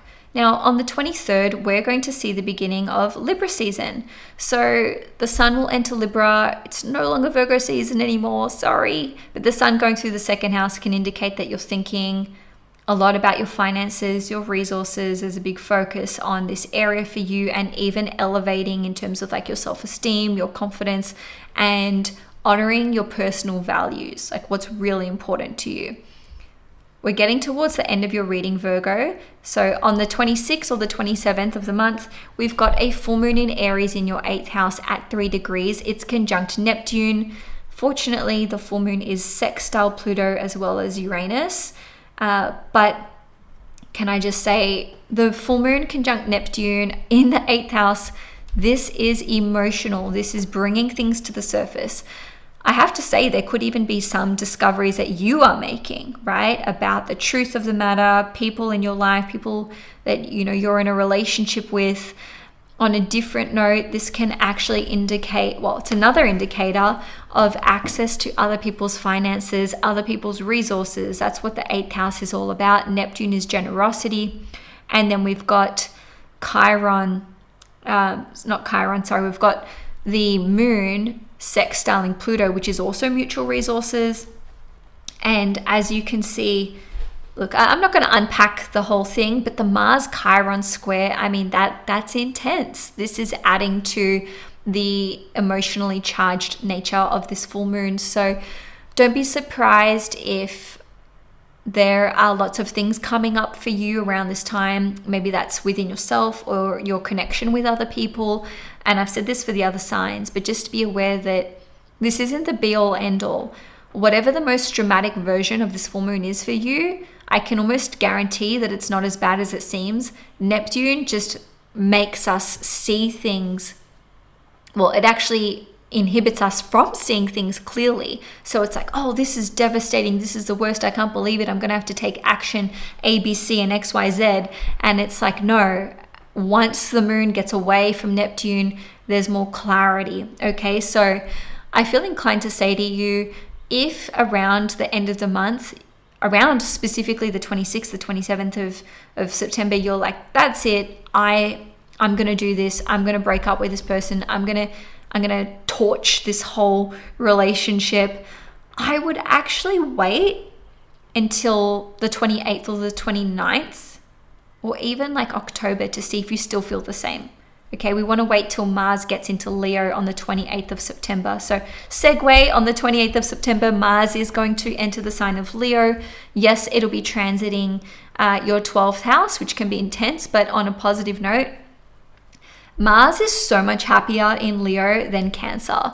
And Mars going through the 12th house, it does well because Mars is like, all right, enough of the self-limiting behavior, enough of the self-sabotaging behavior, enough of the victim story, enough of enabling other people, enough of being let down by others or just saying yes, yes, yes, like being a yes person and a people pleaser. And I'm a Virgo moon. I get it. On one hand, it's like, oh, I'm just going to cut this person off or cut this person out. But on the other hand, how hard is it as Virgos when someone's like, hey, like, you're really good at this. Can you help me? And you're like, my bleeding heart, let me help you. Oh my God, of course, even though you've pissed me off. Okay, so there may be a bit of that going on. Also, we're just getting started with Mars in Leo because Mars is going to be retrograde, spoiler alert, in Virgo and Leo in 2027. So it'll start in Virgo around the 10th, 11th of September, and it will at some point go back into Leo. And so actually the bookend period of Mars in Leo now versus, Mars finally being out of Virgo next year, we're looking at June. We're looking at a good, 9 months plus. So in saying all of that, if you didn't see my intro, I have launched my early bird pre-sale for 2027 yearly horoscopes. I know I missed last year, but I'm back with a vengeance and I've been working on these already. So I've got more information in the link in the description box below if you want to know what transits are covered, what eclipses are going on, what are the retrogrades, etc., etc. And the point being that I will for sure be going into Mars, Leo, Mars, Virgo energy, okay? On the 30th, we've got Mercury entering the sign of Scorpio. So this is your chart ruler. Mercury is going to transit your third house. Because this is literally the last day of the month, I'm going to leave that there with you for now, but just know we've got a Mercury retrograde in Scorpio across October and November. So make sure that you have subscribed to the channel if you want to be notified of when my October videos, my October forecast is out. If you enjoyed the video, please give it a thumbs up. I'm also very active on Instagram and Facebook as well if you want to see more content from me there. So now we're going to take about 10 minutes for intermission. I just need a quick little break and then we'll be back for Libra. Thanks, Virgo.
Hi Libra, Sun, Moon and Risings. Welcome to your September 2026 horoscope. So, we have our Venus retrograde pre-shadow period for the whole month of September. Basically, Venus is transiting Libra, which means you guys are likely feeling more creative, more attractive, and just more like yourselves, okay? Venus loves to be in the sign of Libra, and so with it transiting your sign, it's doing good things for you, right? With the pre-shadow retrograde period, whatever occurs this month will be resolved, revisited, recalibrated across October and November, because we're basically just being primed for how that retrograde is going to play out. So be mindful of agreements that you make, obligations, and also if you are entering into contracts with another person or just, signing contracts, this is a high level suggestion that you double, triple, and quadruple check the fine print, because what's agreed upon during a pre-shadow period may not be what is delivered in the final result. So, as the month begins, we have a couple of things happening. We've got Jupiter in Leo in your 11th house, trining Saturn in Aries in your 7th house, but within a few hours, we're also going to have Mars in Cancer in your 10th house, squaring Saturn in Aries in your 7th house. So there's like a push and pull energy here. First of all, it seems like there is potentially some conflict or a challenge that you are maybe experiencing as it relates to your public reputation, your career, your high-level responsibilities, or even just something to do with how you want to be seen, how you want to be perceived, or maybe even an official government approval situation. So think visas, permanent residency, or working with an establishment. All right. So the square to Saturn in Aries in the 7th house could be you feeling pressured to prove something, to fulfill an obligation, to see a commitment through, or maybe there's pressure to make a commitment. But then the square to Mars is almost like there's a lot of effort that would be required on your end to make it, I guess, viable. But anyway, getting lost in the weeds. Jupiter in Leo in your 11th house, trining Saturn in Aries in your 7th house, indicates help is available.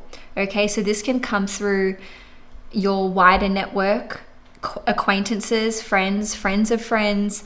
Also, there's an opportunity here to maybe receive let's say a grant, a scholarship, a pension. So there could be some kind of approval or basically a box that's being ticked when it comes to passive forms of income or someone helping you out in a financial sense.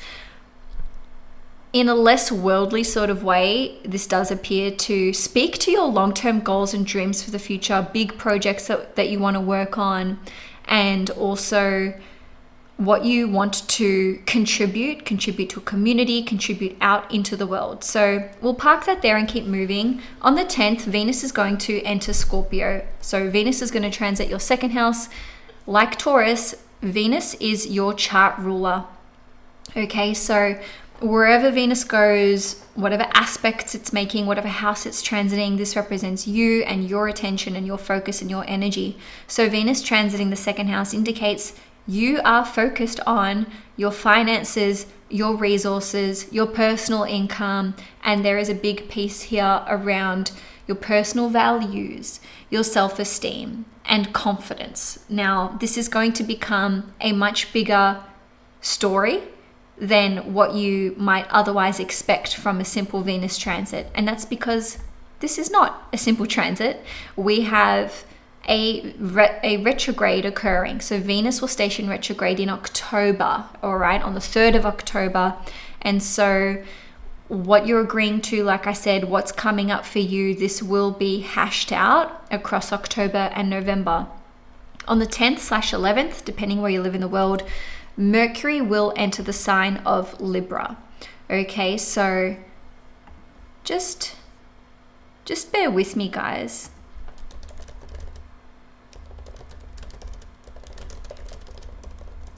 Might be encountering a little live recording hiccup.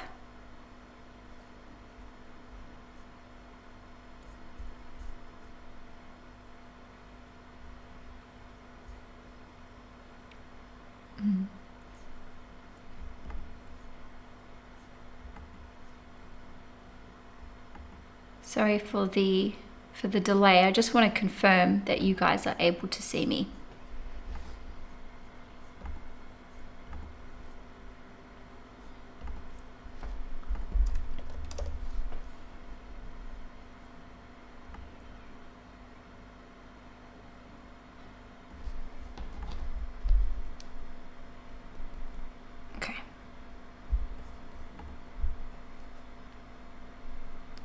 Oh, you can. Okay, there's a massive lag, a massive delay.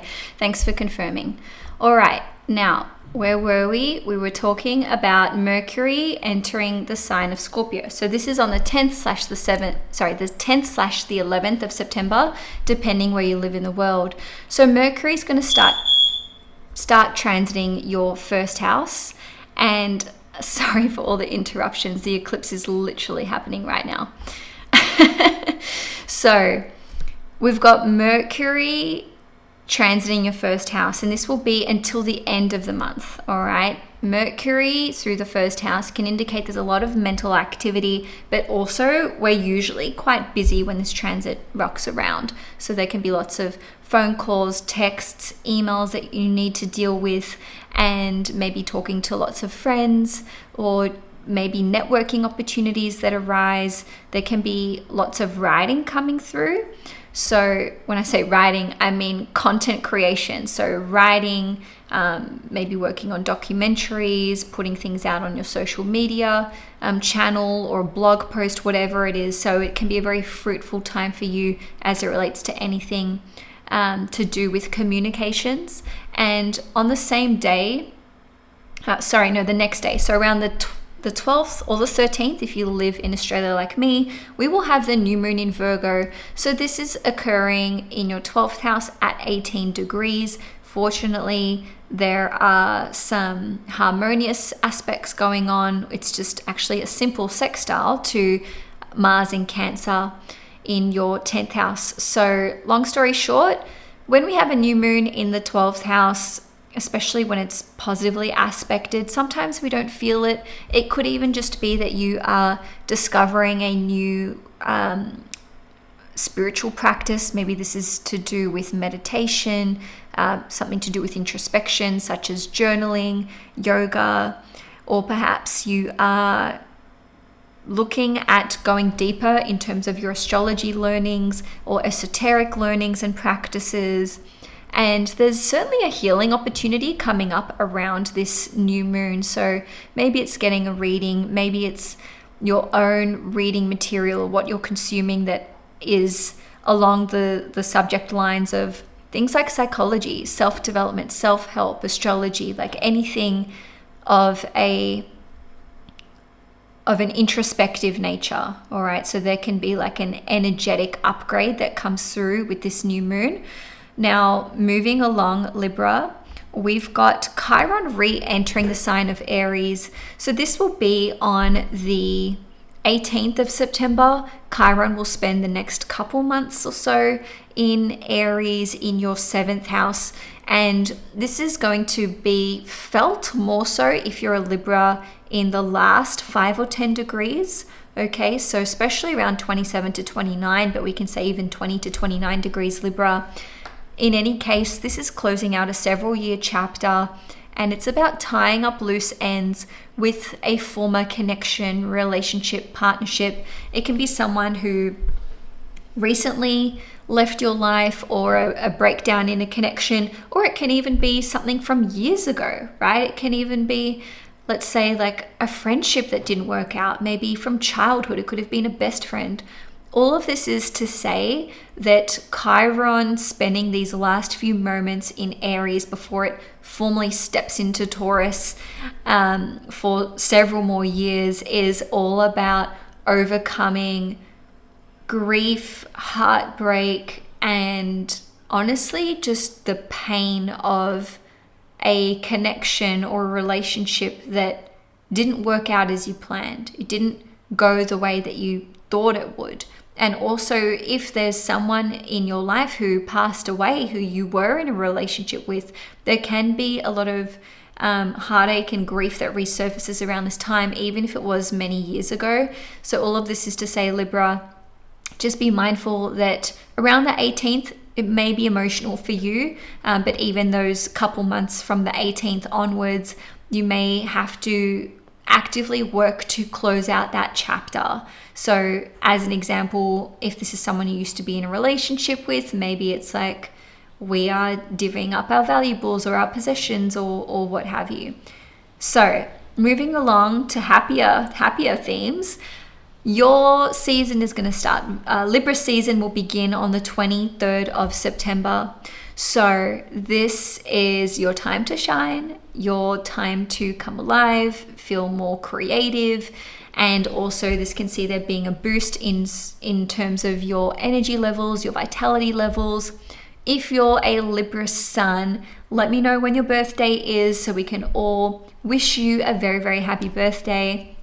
Also, if you are a Libra sun, this is actually the ideal time for you to get a solar return reading done. So I do offer these. These are a private one-on-one 60-minute reading where we look at your solar return and what are the major themes that are coming up for you for the year ahead. So the link's in my bio, or you can head to Caistrology.com if you're interested in that one. But moving along, we've got a full moon for you in your 7th house. So this will be occurring on the 26th of September or the 27th if you live in Australia like me. So it's at 3 degrees. Oh, sorry, I've clicked the wrong chart. There we go.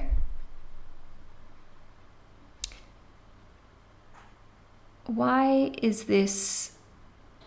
This is not the chart that I wanted to show you. Hang on. I want to do this justice. So let me see if I can't re-add it. Full moon. No, that's the same one. Sorry, your reading has just been a little bit all over the place with these interruptions. Look, I hope you'll forgive me, Libra. The full moon is in this chart. It shows that it's in your 1st house with Aries here, but obviously it's the 7th house, so hope you'll bear with me. Actually, no, let me give it one more go. Libra, full moon. I'm sure I can resolve this for you. Thank you for your patience. I have to say, like, no one is more polite than a Libra. So if there's anyone who's going to have patience, it's you guys. There we go. We fixed it. Okay. Thank you. You guys are the best. I love my Libras. All right. It's in your 7th house. It's at 3 degrees. It is conjunct Neptune. Saturn's in the mix. The full moon is sextiling Pluto as well in Aquarius and sextiling Uranus. Long story short, a full moon in the 7th house can indicate that you are closing out a contract, a chapter with another person, a relationship, maybe closing out a commitment, like fulfilling a commitment or an obligation. And it's like, okay, handshake, part ways, like I held up my end of the bargain, so did you. This can in some instances indicate that there's it's like an emotionally charged energy around it. I do have to say that the Neptune conjunction with the moon is indicating being triggered by another person. And I've said this for all the other signs, that the moon and Neptune together can lead to blowing things out of proportion, thinking that things are so much worse than they are. So just know that around this time, again, 26th, 27th of September, you don't have clarity. You just don't. It's not possible for you to understand the full scope of, let's say, a meaningful situation that you're dealing with, because Neptune's not allowing you to see things clearly. This can lead to an argument with another person or a disagreement. And I'm just going to really gently, in Libra fashion, like push back on this, because if you're feeling triggered by someone else, I invite you in the kindest possible way to consider that this may be a mirror. This may be your energy that is mirrored or maybe projecting onto someone else, because that can happen. If it's not that, it may be the inverse of that, where someone's projecting onto you that like they don't see you clearly. They're misinterpreting you. They're committed to not meeting you where you're at. So it's important to, I guess, cut your losses with this particular disagreement. If you do find yourself in a disagreement, just know you're probably not going to get it resolved around the time of the full moon. Wait 2 days, 3 days, especially till after Mars enters Leo and is out of Cancer, because as you can see, there's also like a spicy square from Mars in Cancer square to Chiron in Aries. So yeah, an emotionally charged one to be sure. Now on the 28th, like I said, we do have Mars entering the sign of Leo. So first of all, thank God. As someone who natally has Mars in Cancer, it's just like, it's a lot. Mars in Cancer is a lot, and I'm very happy to see Mars entering Leo. So Mars transiting your 11th house indicates that you are focused on your long-term goals and dreams, networking, innovation, expanding your social circle. This can see you working on developing or generating a passive form of income. And it doesn't end here. Even though this will be for another 7 or 8 weeks, guess what? We've got a Mars retrograde happening it starts in early 2027. Mars will station retrograde in Virgo, then it will move back into the sign of Leo. So here at the 28th of September, we're in what I like to call the pre-shadow period, and then the post-shadow period will take us through till June 2027, if you can believe it. So I'm going to be doing a real deep dive into these in my 2027 yearly horoscopes, which I have launched as an early bird pre-sale.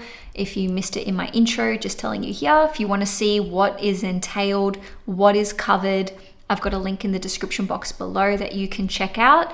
But getting to the end of your reading, on the 30th of September, Mercury is going to enter the sign of Scorpio, all right? So it will be transiting your second house for longer than normal, because we've got a Mercury retrograde coming up in October. So this is from approximately the 24th of October through till about the 14th of November, all right, or 13th of November. So yeah, Mercury is going to be in Scorpio in your second house for almost 2 months, which is highlighting your personal income, your finances and your resources in such a big way. So make sure you catch my October horoscope to get all the nitty-gritty details.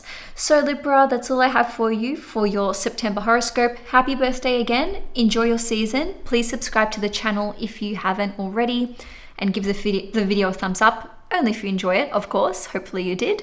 I'm also on Instagram and Facebook as well if you want regular astro updates from me there. See you next time and have a great one. Bye.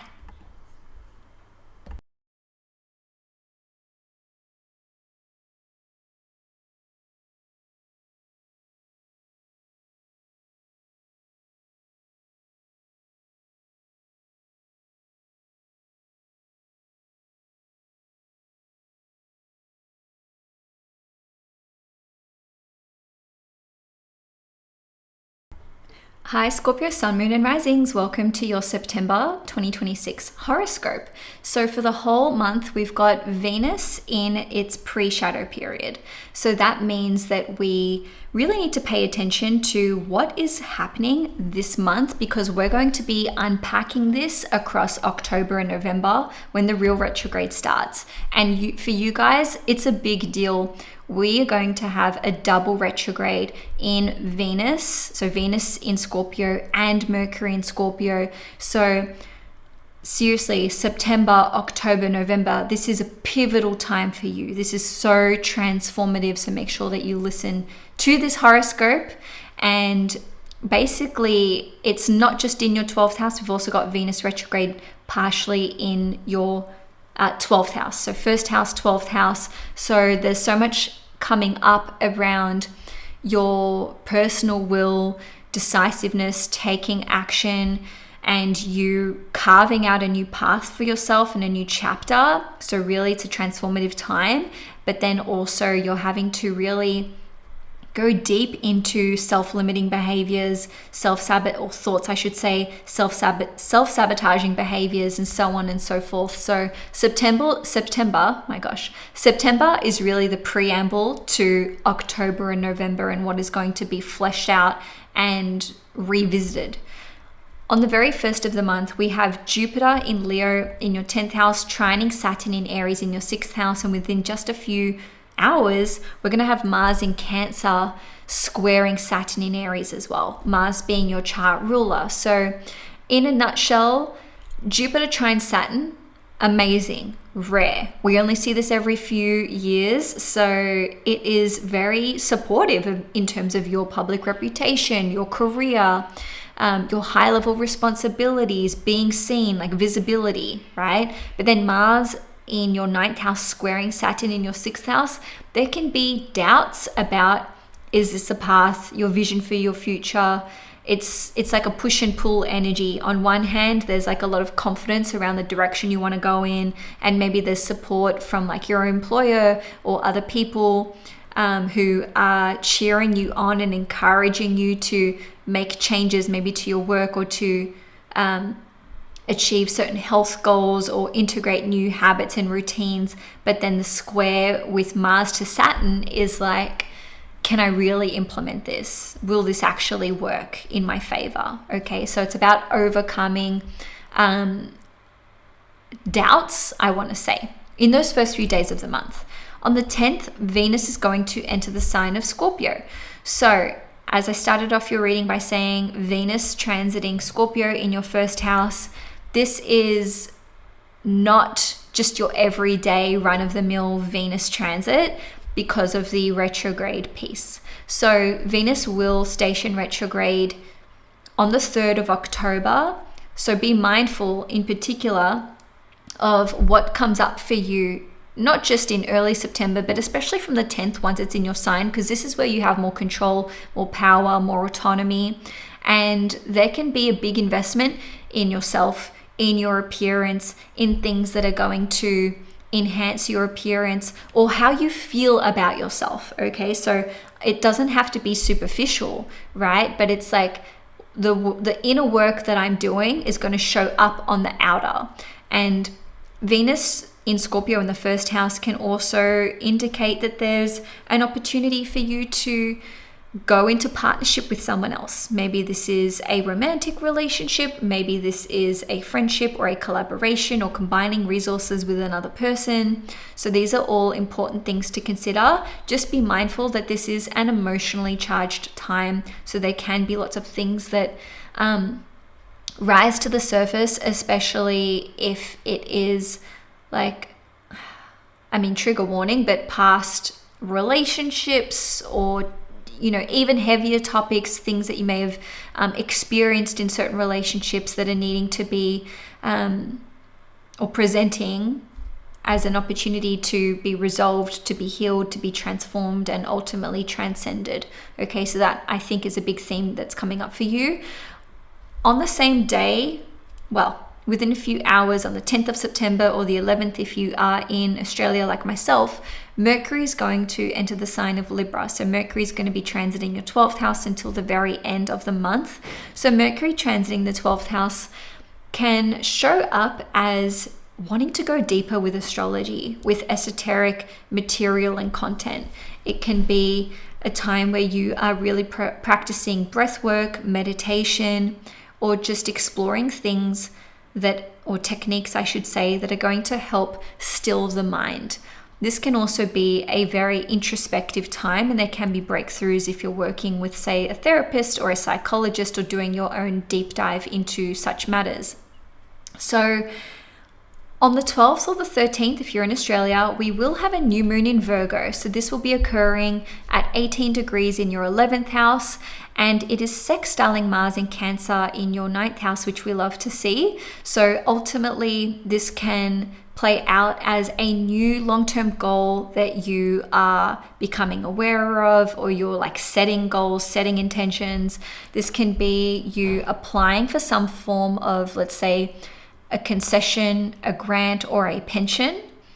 And maybe you're looking at basically generating a new passive form of income, or wanting to raise money, raise capital. This can be a new opportunity to collaborate, to join a new community, form a new community, or even start, let's say, like a social media channel or platform, or take your existing one in a new direction. Okay, so the sextile to Mars, your chart ruler, in the 9th house indicates that this is quite spiritually motivated, or I'm not going to say spiritual, not everyone is spiritual, but it's like very much aligned to your vision for your future, what you feel is the right thing to do, what is coming through as important to you, what is, just the next intuitive step that feels like the right one to take.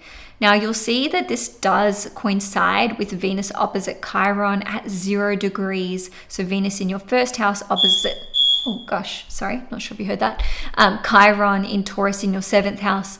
So this can be a time where you are feeling maybe triggered by someone you're in a relationship with, or someone who makes a comment to you, or it could be like a partnership, whether that's business or maybe simply a friendship, okay? On a different note, it is an opportunity to heal as well, okay? So maybe someone offers you a piece of advice, or you stumble upon something, in terms of a conversation that ends up leading to greater transformation, and it's part of your healing journey. Now, on the 18th, Chiron is going to re-enter the sign of Aries. So this will be Chiron re-entering your 6th house for the next 2 or so months. And this is a time where you can really focus on your health, okay? Your daily habits, your routines. And actually there's a lot here about overcoming things that you may feel are quote unquote negative. So it could be like a vice or a habit that you want to overcome. I do have to say that Chiron re-entering Aries may test you, in that you may feel tempted to sort of slip back into old ways. But in any case, this could be the tail end of a health journey that you are on. So getting to the root cause, or getting to the bottom of something. Okay, so let's continue. On the 23rd of September, Libra season is going to begin. So the sun is going to enter your 12th house. If you're a Scorpio sun in particular, because this is right before your own solar return, you may feel like you just have lower energy levels, vitality levels. To be fair, Venus in your first house, I think, is sort of offsetting that energy in a really positive way, but it's just something to be mindful of. So on a more positive note, the sun in the 12th house can illuminate things for you. So maybe this is like, why do I keep saying these things? Why do I keep exhibiting these behaviors? And the sun through the 12th house is like, oh, this is how to overcome it. Or just seeing like the truth of the matter. And certainly this is positive for going more into astrology, spirituality, yoga, meditation, and whatnot. That's where you can really shine. Now, Scorpio, we're going to have a full moon in Aries in your 6th house, and it's conjunct Neptune, to an extent conjunct Saturn as well. Fortunately, it's making a perfect sextile to Pluto, which is your modern chart ruler. But in any case, when we have a full moon conjunct Neptune, this is a recipe for not seeing things clearly, not having the whole picture, catastrophizing, and being really overly emotional, okay? I'm not going to sugarcoat things. I know Scorpios hate that, and I get it. Just know that whatever information you are receiving around this time, which could be related to your health, it could be related to your work, it could be related to your pet, it could be related to loans and debts. There's potential here for support to come through with the sextile to Pluto. So there could be something or someone that can help to transform the situation and aid you with the situation. But more to the point, if you're given like a worst case scenario, just know that there's potentially not truth in that. because of the conjunction to Neptune, where it's like you don't have all the information, you don't have all the answers. So, just question and get second and third opinions if that resonates for you. Okay, so for some of you though, you may be like, do you know what? I don't want to work here anymore. I'm literally saying goodbye to this job. This is not for me. Okay, and that's another way that could play out. Or maybe you have like a very spiritual experience that aids you in healing something on a deeper level or an emotional level, but it could be a very emotionally charged event for you. So Scorpio, carrying on, we're nearly at the end here. We're going to have Mars, your chart ruler, entering Leo, so transiting your 10th house. So that's on the 28th of September. This will be for the next 7 or 8 weeks, but we do have a Mars retrograde coming up in early 2027 in January. So Mars will be retrograde across Virgo as well as Scorpio, and I'm going to go into a deep dive for this in my 2027 yearly horoscopes. If you missed the intro, newsflash, I've got my early bird pre-sale on for my 2027 yearly horoscopes, and you can find out more information in the link below. In any case though, Mars going through the 10th house is like, hello, I'm working on my public reputation, my high level responsibilities. I am more visible, I'm more seen, I'm kicking goals in my career. If you're at that stage of life where you're like, do you know what? I don't want to work anymore. I want to retire. I want to slow down. Then this could be you putting a plan into place over the next several months to basically achieve your desired outcome. Right at the end of the month, Mercury will enter Scorpio, so it's going to transit your first house. I'm going to go into that more so in October because this is literally the last day of the month, but I have news for you on that front. Next month in October, not only do we have a Venus retrograde, we've also got a Mercury retrograde in Scorpio. That's right, a double retrograde in Scorpio, and this is actually across October and November. So definitely catch your October horoscope because it is going to be epic, next level. So thank you, Scorpio. If you enjoyed this video, please give it a thumbs up and subscribe to the channel if you want to see those videos from me. I'm also on Instagram and Facebook as well if you want to have regular updates, astrology updates. So that's just Caistrology. Thanks, Scorpio. Let's move on to Sag.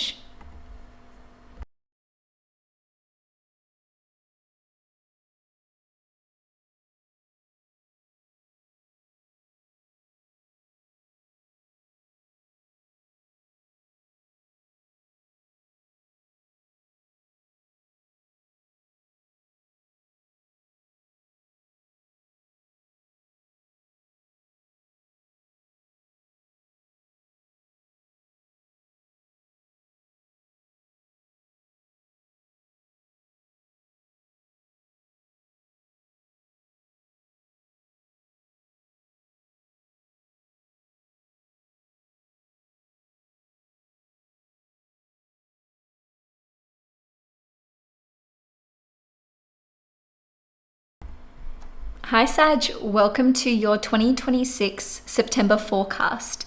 So we're in the Venus pre-shadow period, Venus retrograde pre-shadow period to be specific. So definitely pay attention to what comes up for you this month in terms of your long-term goals and dreams, getting investments, collaborations, expanding your network further, and also your community, right? Community that you're forming, that you're part of, and so on and so forth, because that's part of your Venus retrograde story, which will be visited across October and November when we do actually have the Venus retrograde itself. So on the 1st of September, Jupiter, which is your ruling planet, will be in Leo, trining Saturn in Aries. So this is a trine between your 9th house and your 5th house. Within just a few hours, we've also got Mars in Cancer in your 8th house, squaring Saturn in Aries in your 5th house. So this is both at 13 degrees. So there's a push and pull energy. There's a benefit. There's an opportunity for growth and expansion, which is coupled with a challenge and a hardship. So combining the 5th house, the 9th house, and the 8th house, themes that can be coming up for you are legal matters, travel, higher education, as well as starting your own business, owning your own business, if you already have one, love, romance, sex, as well as your natural gifts and talents, your hobbies and your passions.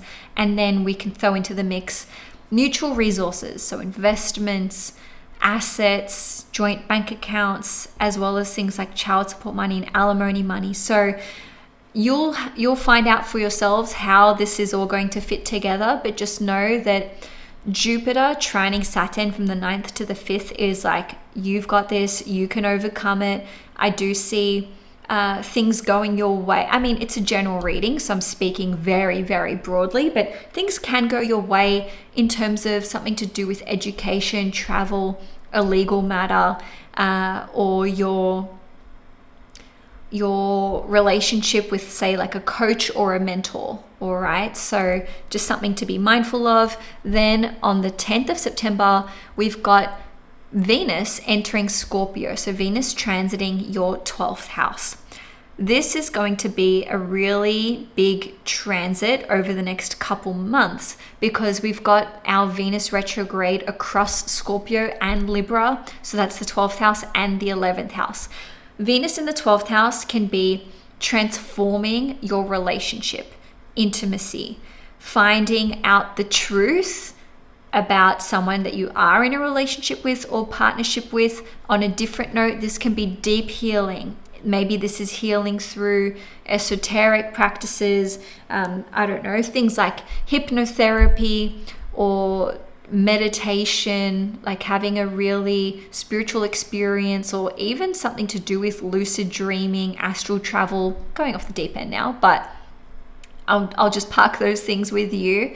But also there can be a lot of expenses that come up because the 12th house does rule over losses, to be honest. But Venus retrograde, which, as I said, the retrograde is going to come in October, November, could be like recovering losses or just transforming your financial situation. So I do think you'll benefit a lot from meditation, yoga, spiritual practices, spending time in quiet solitude, and so on and so forth. Moving along, on the 10th or the 11th, depending where you live in the world, Mercury will enter the sign of Libra. Okay, so Mercury is going to start transiting your 11th house.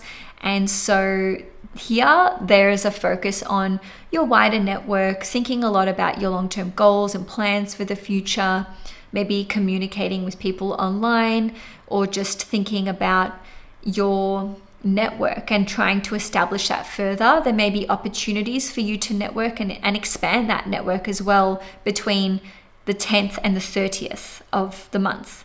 So I didn't mention this for the other signs, but I'm mentioning it for mutable signs.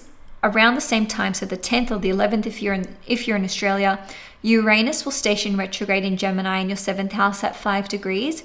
So this can be the reversal of an obligation, of a commitment, of a contract.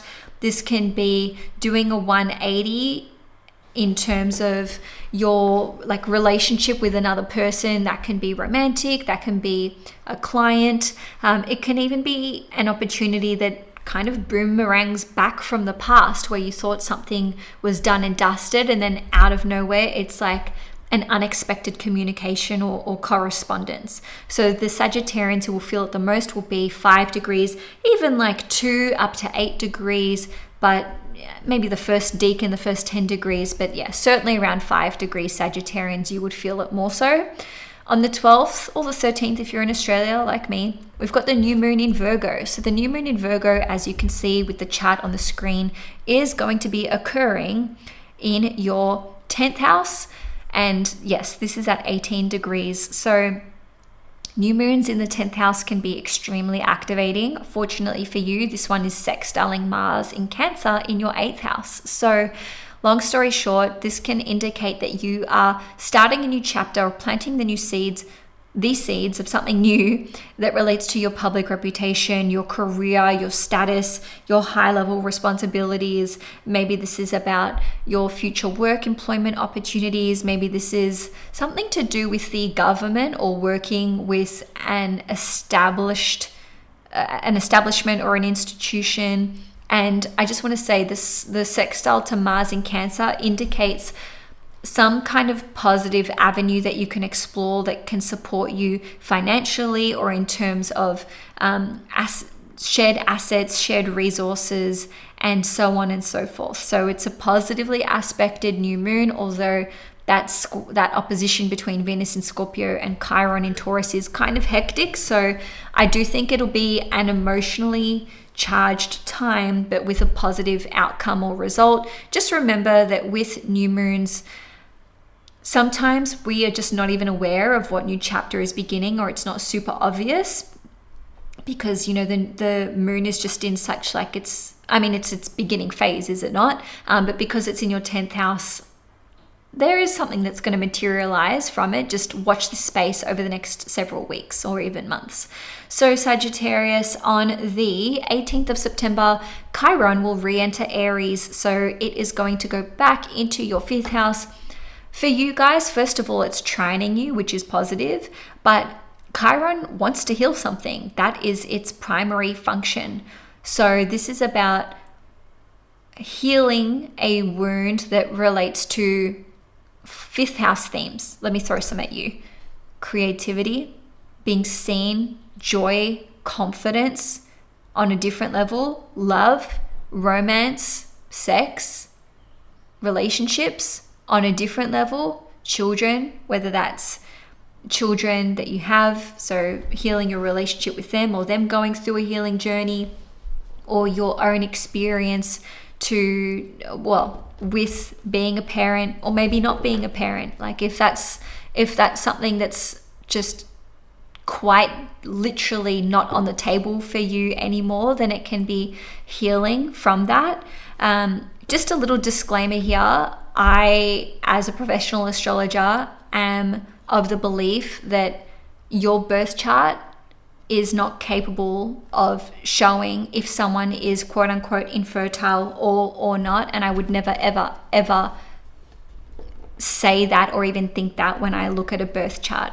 Okay, so I know it's a very delicate topic. I guess this is just what wanted to come out during this reading. But in any case, it's an opportunity to heal, and certainly to heal your own inner child. Moving along, Sagittarius. On the 23rd of September, Libra season is going to start. So the sun is now joining Mercury in your 11th house. Fun, networking, meeting new people, having a lot of ideas, opportunities to collaborate, to bounce these ideas off each other, to brainstorm, and to maybe think about passive forms of income as well, like generating a passive form of income is what I mean to say. Getting towards the end of your reading, right at the end of the month on the 26th or 27th, if you're in Australia, there'll be a full moon in Aries at 3 degrees in your 5th house. So it's trining you. That's positive. If you are a Sagittarius around 3 degrees, or even let's say the first 10 degrees, then you are going to feel it more than the rest of you. But as I've said to all the other signs, it is an emotional Sagittarius, an emotional full moon Sagittarius, because it is conjunct Neptune, and this can obfuscate things. This can make things seem a certain way, but that's not the reality. So if there's like an emotionally charged point, especially relating to love, to romance, your relationship, your sex life, or even with respect to your relationship with your children or what have you, Neptune conjunct the moon can just basically make things seem a lot more dramatic than they are. So just give it a few days to cool off, to calm down. On a different note, some of you may be concluding a creative project, starting a new business, launching a new aspect of your business if you have one. Maybe there's like a performance that you are giving. Maybe this is to do with music, creativity, swimming with Neptune here. So it can be an opportunity for you to display your creative prowess and talent. All right, so moving along, Sagittarius, on the 28th, Mars is going to enter the sign of Leo. It's going to be transiting your 9th house for the next 7 or 8 weeks. And this is such a big piece of the puzzle for what is going to unfold for basically half of 2027. Crazy, right? The reason for this is that we are going to see Mars retrograde across Virgo and Leo, and this begins around mid-January 2027. So this is what I like to call the pre-shadow period, and the post-shadow period will be June next year. So I'm doing a deep dive into this in my 2027 yearly horoscopes if you want to learn more about those.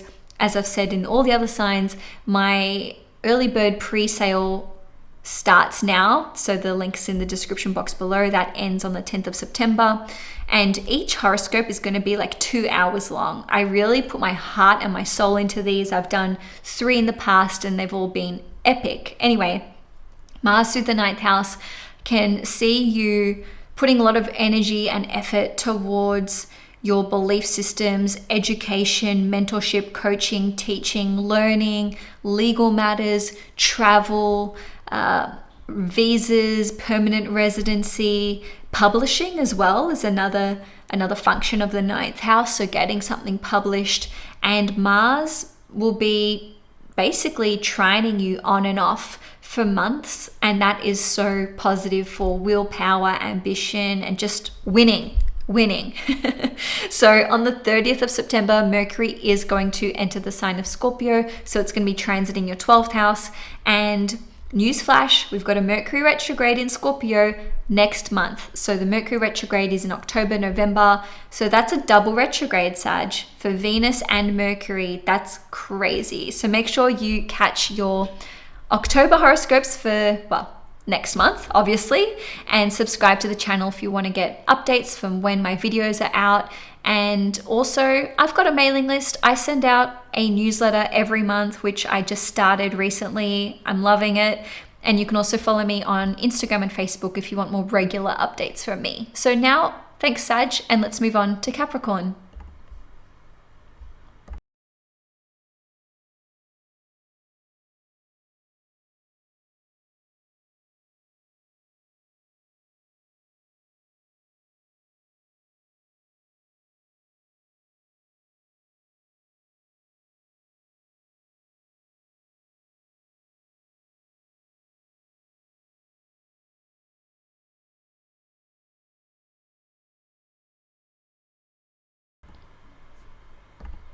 Hi Capricorn, Sun, Moon and Risings. Welcome to your September 2026 horoscope. Let's dive straight in. For the whole month of September, we have the Venus retrograde pre-shadow period.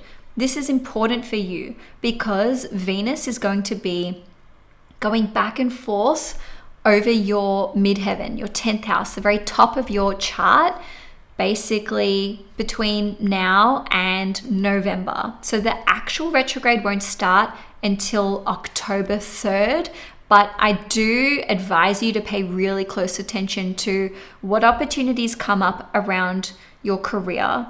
What thoughts or initiatives are you having or taking that relate to your public reputation and visibility?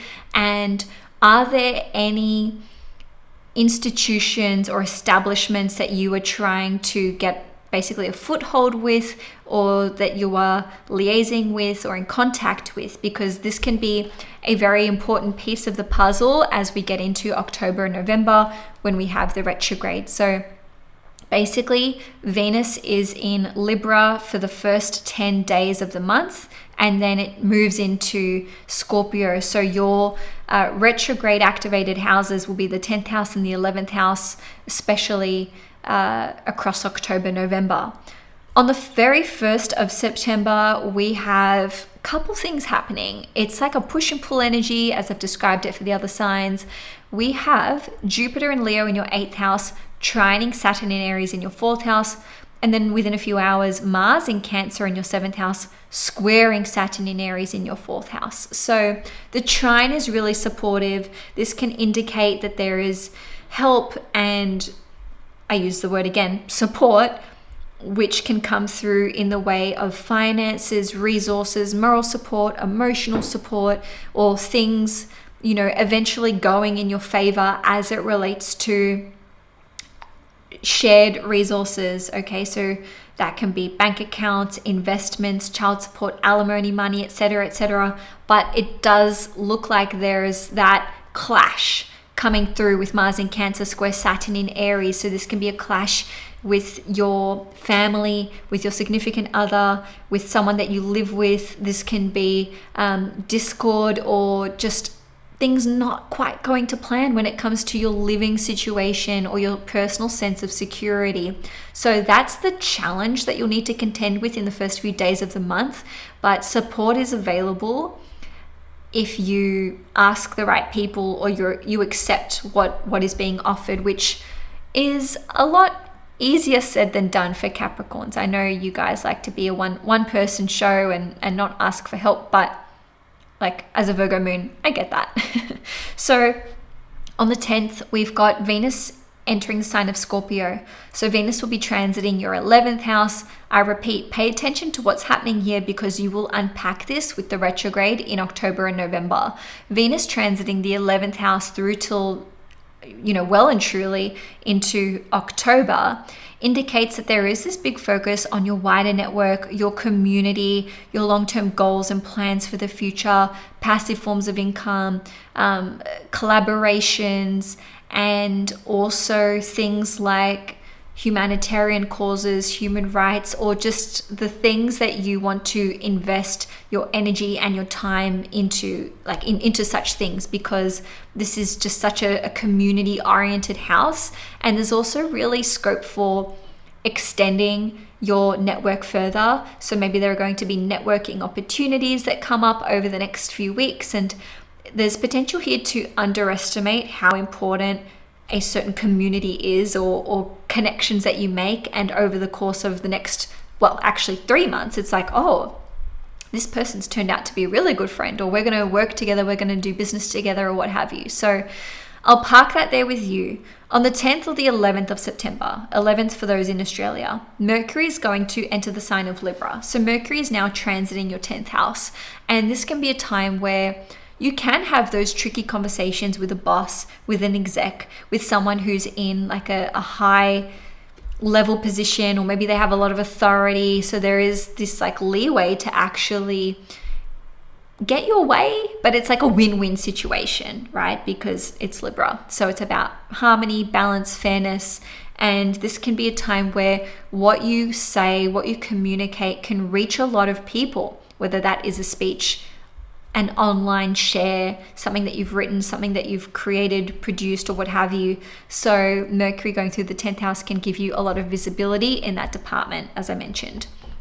So moving along, on the 12th or the 13th, if you're in Australia like myself, we've got the new moon occurring in Virgo. So this will be in your 9th house and it will be at 18 degrees. The chart is up on the screen. It is trining you, and fortunately it is sextiling Mars in Cancer. So this can indicate that there is a new beginning coming through, and it can relate to your higher education, or maybe you stepping into the role of teacher or mentor, happening upon a coach or a teacher, a guru even. And also the new moon in the 9th house can indicate opportunities for travel, or perhaps you are working towards getting a visa or citizenship or permanent residency. The 9th house is one of the legal houses in astrology, so there can be a new chapter that begins with respect to a legal matter. It could be something that is already in existence though. I just want to highlight the sextile to Mars in Cancer, which represents support from another person or help from another person. So this could maybe be like free advice or a discounted rate if you're engaging the services of another person. It doesn't have to be for legal matters. It could be a travel agent, just as a really random example, or a tutor. Maybe you're learning a new language.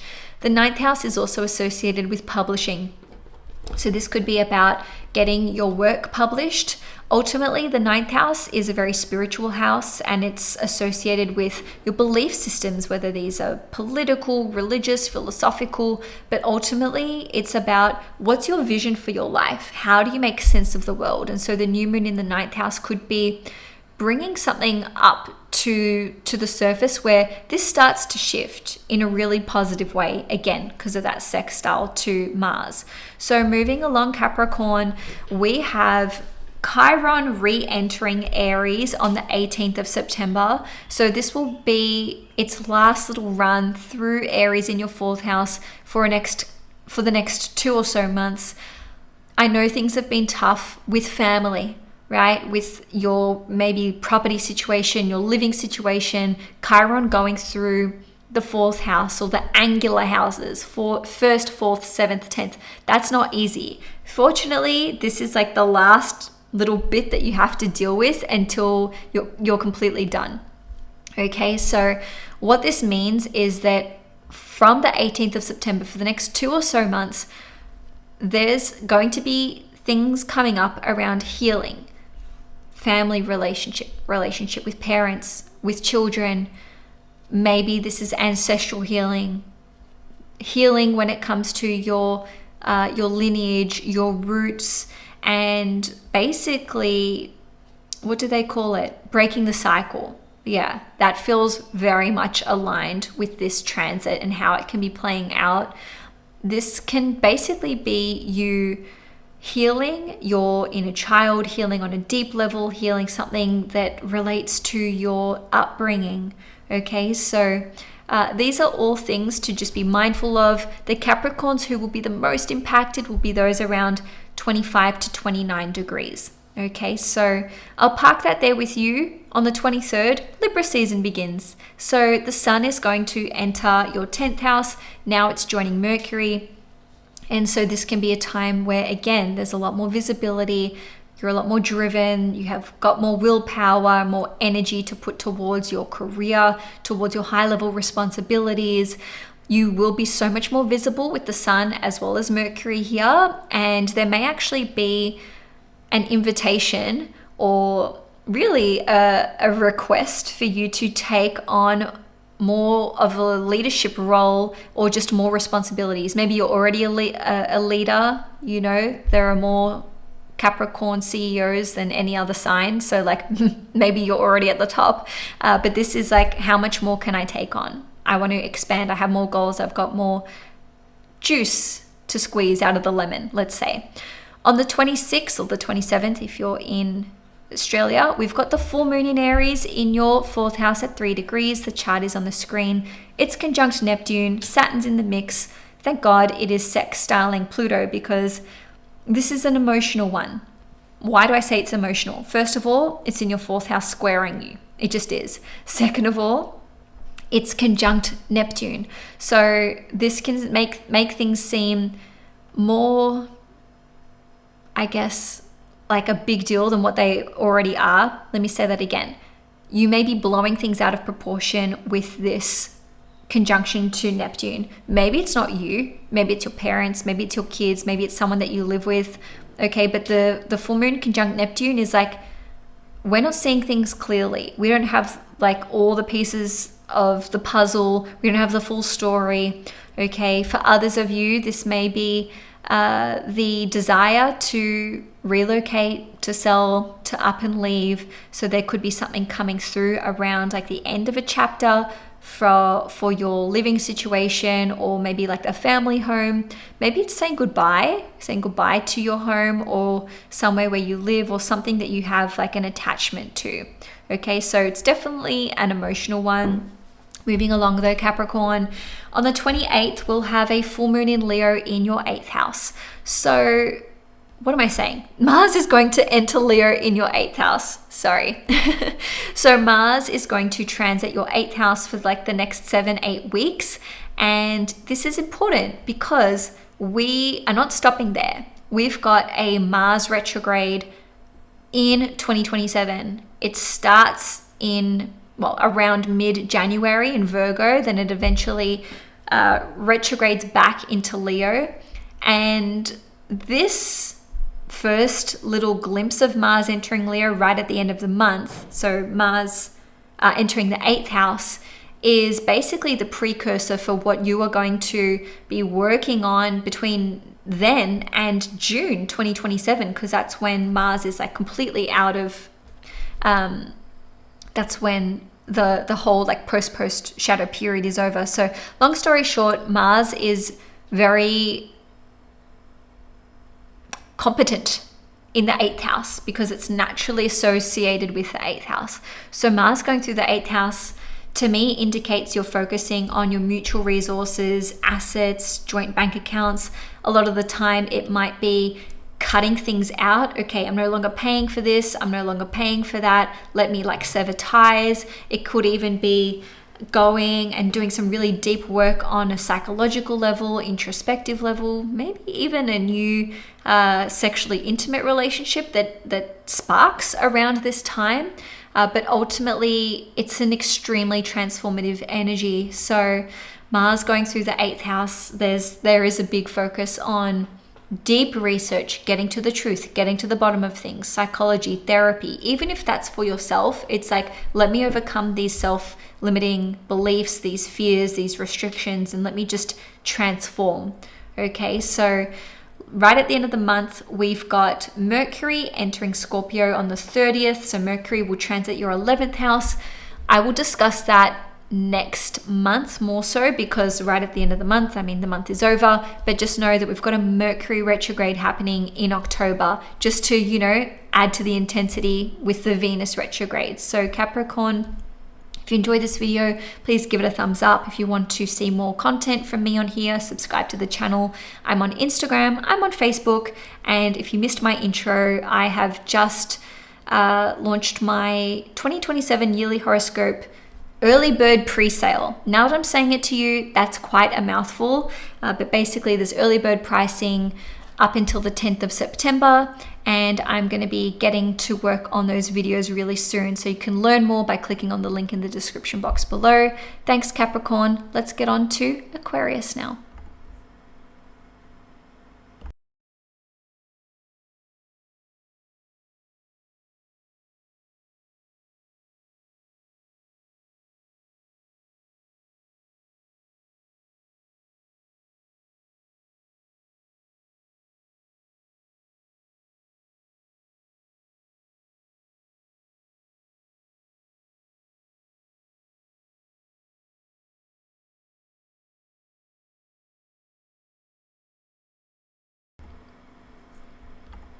Hi Aquarius, Sun, Moon and Risings. Welcome to your September 2026 horoscope. For the whole month, we are in the Venus retrograde pre-shadow period.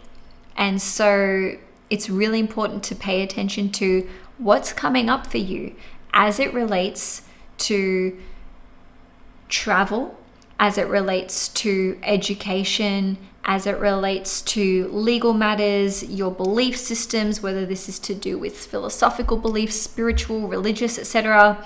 And I think I said education, but also publishing as well. So basically, these themes may arise for you if they haven't already, thanks to Venus transiting your 9th house. But also we have Venus entering Scorpio a little later in the month. So that means there's then a focus on the 10th house. But anyway, the bottom line here is be mindful of what you're agreeing to, what you're promising, any contracts that you sign, especially if it's of a legal nature, if it relates to your travel plans and your education plans. So book things with flexi tickets. Don't commit to anything hard and fast without buffers in place. On the very 1st of September, Jupiter in Leo in your 7th house will trine Saturn in Aries in your 3rd house, and within a few hours, Mars in Cancer in your 6th house will square Saturn in Aries in your 3rd house. And this is all at 13 degrees, by the way. So there is definitely like a push and pull energy here. The trine from Jupiter to Saturn is super supportive, but then the square from Mars to Saturn is like clashing energy. So let's unpack this a little bit. First of all, this energy is with you even around now when I'm filming on the 28th of August for maybe the first 3-4 days, but strongest on the 1st. There can be opportunities to collaborate, to actually sign contracts with someone else, or enter into an agreement, enter into an arrangement, or maybe this is going into a partnership with someone else. Maybe this is like with networking, with business, clients, new services that you want to engage or that you want to offer. But then the square is like, this is a challenge. Maybe there is pushback. Maybe there's not enough time in your day to not overcome, but to actually fulfill certain obligations. So in a nutshell, it looks like there's something really exciting that you want to work on over the next few days that involves other people, that involves writing or communications, networking, collaborations, content, or even education. But then you just have these other commitments and it's like, oh, life admin tasks or just things that are tedious, and I could see there being potential for burnout, so just be really mindful of that, Aquarius. On the 10th, Venus is going to enter the sign of Scorpio. So Venus will be transiting your 10th house, and this is going to be like core themes for you well and truly into November. Okay, because we have our Venus retrograde from the 3rd of October through till around the 13th or the 14th of November. So it's really positive in the sense that Venus is one of our benefic planets in astrology. It rules over love, relationships, finances, resources, and with it transiting the 10th house, there is scope here to enhance or improve your public reputation or take on certain responsibilities that, yes, probably do take up a lot of your energy and your effort, but it's like, okay, I want to do this. This is improving me as a person, or in terms of your leadership responsibilities and leadership capabilities. And also this can be a time where you're more visible, especially your creative work.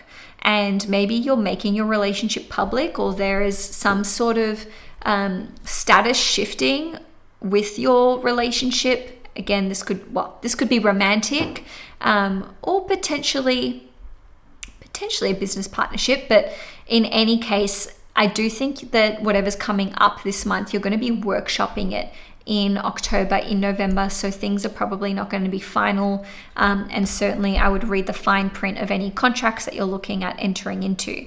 On the 10th or the 11th, if you're in Australia, Mercury will enter the sign of Libra. So Mercury transiting the 9th house can see you expanding your mind, expanding your belief systems, and basically just consuming a lot of information that is maybe of a more worldly nature, or that is leading you to shift your belief systems in a way, or it's like deepening your understanding of subjects, because the 3rd house is like, okay, this is more surface level. The 9th house is like, how does this shape who I am? How does this shape my daily life? So on a more, I guess, superficial level, Mercury through the 9th house could see you just making plans for travel, thinking about the future. Where do I want to go? What do I want to study, and whatnot.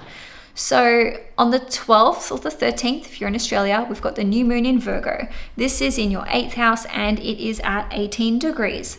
So the new moon is positively aspected, hurrah, but it's in the 8th house, okay? So this is playing out on more of a psychological level. So maybe there are certain things that you're becoming aware of in terms of fears that you may have, or things that are holding you back. A new moon in the 8th house could indicate that you're wanting to combine your resources with another person. So that could be a joint bank account, assets, investments, but there could also be a bid here to pursue child support money, alimony money, spousal support, or anything where your resources are interconnected with another person's resources. For some of you, this could just be like doing more of a deep dive into astrology, into psychology, maybe starting to see a therapist or what have you, maybe drawing up a will or a trust, or getting your taxes in order, just as an example. The sextile to Mars in Cancer in your 6th house indicates that things that relate to conflicts, loans, debts, these can be resolved, okay? I feel like there's a really harmonious energy at play with this new moon, but as you can probably see here, well, let me draw your attention to it. Venus is making a massive opposition to Chiron in Taurus. So it could be quite separate from the new moon itself, but there may be a bit of internal conflict going on where it's like your personal life versus your professional life, or your home life versus your public life. So there may be, again, like a push and pull energy with that one, Aquarius. So moving along, Chiron will enter, let me start again.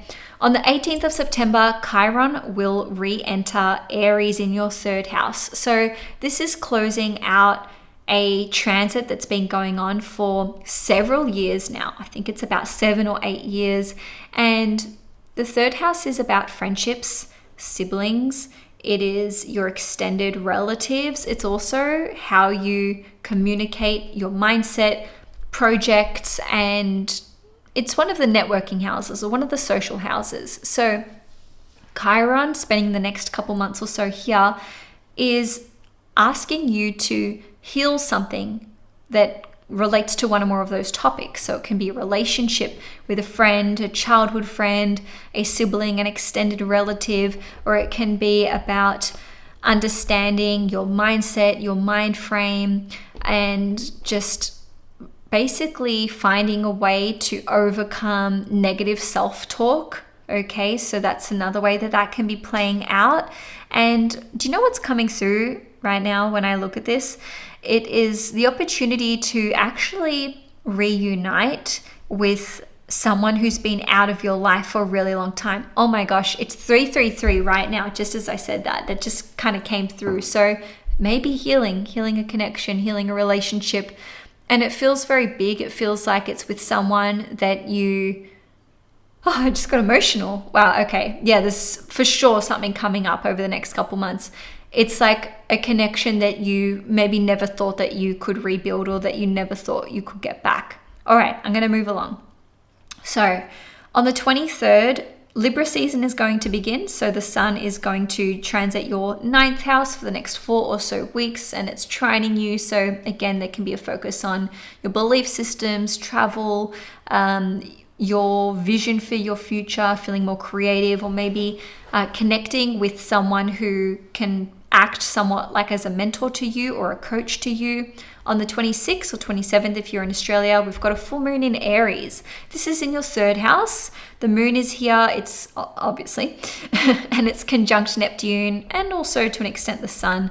It is sextiling Pluto at 3 degrees in your 1st house. And it's also sextiling Uranus in Gemini. So basically, as I've said to all the other signs, this is an emotionally looking full moon, if you ask me, because of the conjunction to Neptune. So the 3rd house is about communications, how we think, how we talk, friends. You know, I obviously just went into this with the Chiron transit. So the full moon here could be like an emotionally charged conversation, receiving a text, receiving a phone call, or an email that is maybe in the moment upsetting or like emotionally destabilizing. But I just want you to know that if you do have unpleasant communications around this time, the emotional reaction or response is maybe going to be over the top. Maybe it is an overreaction on your part or on their part. The reason why I'm saying that is because of the influence of Neptune, where it's like the inability to see things as they are, to catastrophize, or to basically have like a victim mindset or mentality. So basically, in a nutshell, there may be some heavy emotions that come up that are triggered by conversations that you have. But with the sextile to Pluto in your 1st house, I think absolutely there is scope to heal, to forgive, to move on. By the way, another way that this can play out is you're completing a project, content creation, an education course, license, your diploma, whatever. So maybe you're receiving it, and for some of you, maybe it's like, hey, I'm walking away from this. I don't want to complete this anymore. This isn't for me. You know, close book, chapter moment. Close the chapter, close the book is what I'm saying. So getting towards the end of your reading, on the 28th, Mars is going to enter the sign of Leo. So Mars is going to be transiting your 7th house. And wow, this is a massive one for you guys, because, well, not only because it's in your 7th house, and that's one of the angular houses in astrology, but more to the point, we are going to have a Mars retrograde take place. So this will be in January. So Mars will start in Virgo, then it will retrograde back into Leo. And by the time this whole saga is over, it will literally be June of 2027. So for sure, pay attention to what comes up from the 28th of September onwards, Mars going through the 7th house indicates a big focus on your one-to-one relationships, whether that's with your significant other or your business partner, friendships, contracts, agreements, okay, promises and conditions. So be really mindful of, what are people asking of me? What am I promising? Because this will be something that you for sure will explore well and truly through till mid 2027. And I am going to be going into a lot of detail in this in my 2027 yearly horoscopes, and I've just announced my early bird pre-sale, so you can click on the link below in the description box if you want to know more about what's entailed. But the sale ends on the 10th of September. Every horoscope is going to be around 2 hours long. I haven't filmed them yet, but I've done the groundwork, and it looks like an exciting year ahead. In fact, let me just quickly tell you, because it does pertain to you. In 2027, the North Node is going to conjunct Pluto. This only happens every 18 to 19 years. And we're also going to see Jupiter opposite the North Node. So opposite the North Node in Aquarius and conjunct the South Node in Leo. And that only happens every 11 to 12 years. So big things are coming up for you guys in 2027. Super exciting. But let's start closing out your reading. So on the 30th, Mercury will enter Scorpio. So it will transit your 10th house. I'm not going to go into detail in this reading, but what I'm going to leave you with is this. We've got a Mercury retrograde in Scorpio in October/November. So that's a double retrograde. We've got Venus, which will be retrograde in October and November, and Mercury, which will be retrograde in October and November. And they will both be direct within 24 hours of each other, which is just like mind-blowing to me. So make sure you catch your October horoscope. Please subscribe to the channel if you haven't already, and that way you'll be notified when that video is out. If you enjoyed the video, please give it a thumbs up. And I'm also on Instagram and Facebook as well. Let's move on to lucky last, Pisces.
Hi Pisces, Sun, Moon and Risings. Welcome to your September 2026 forecast. So for the whole month, we are in the Venus retrograde pre-shadow period.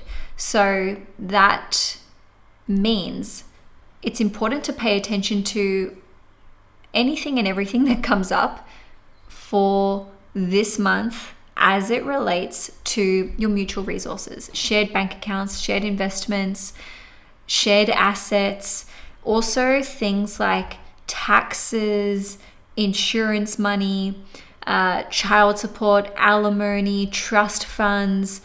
I think I said taxes.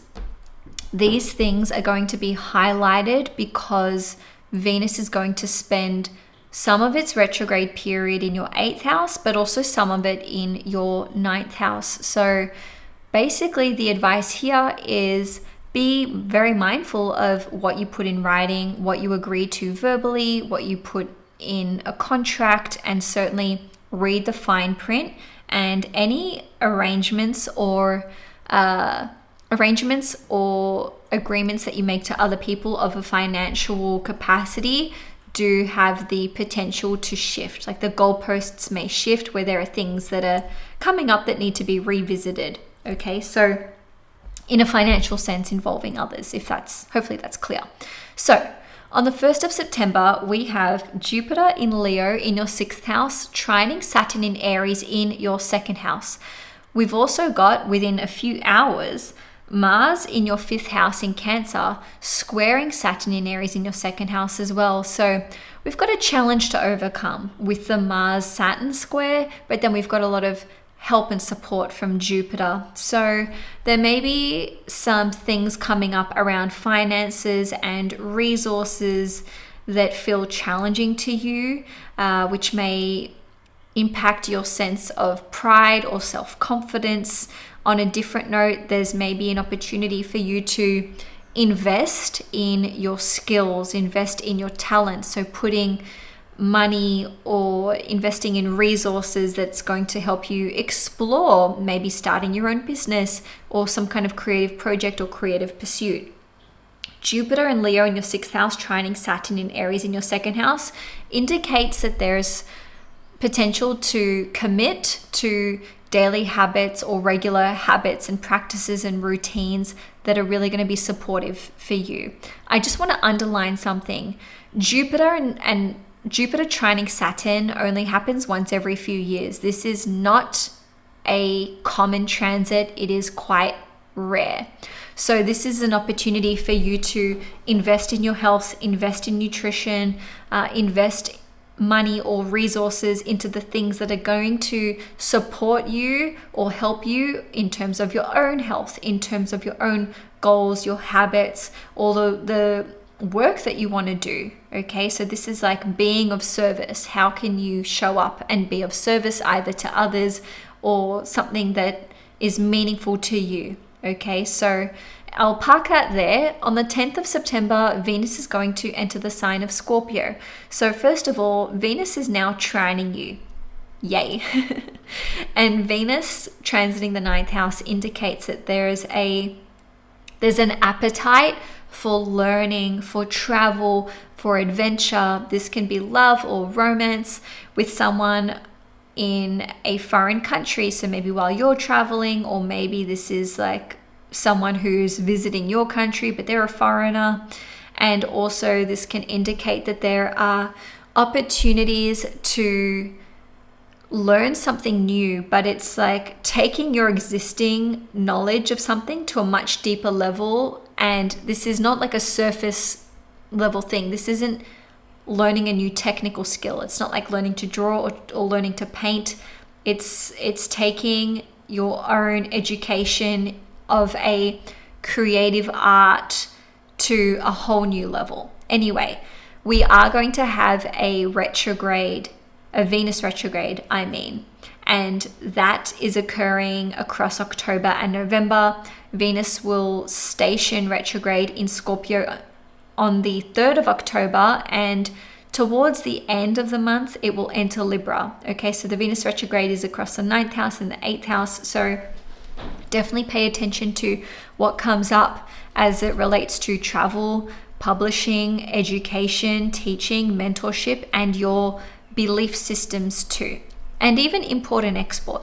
Let's move along. On the 10th of September, or the 11th if you're in Australia like me, Mercury will enter Libra. So now we've got you thinking about your mutual resources, money, finances, investments, assets, taxes, debts, and loans, and that kind of thing.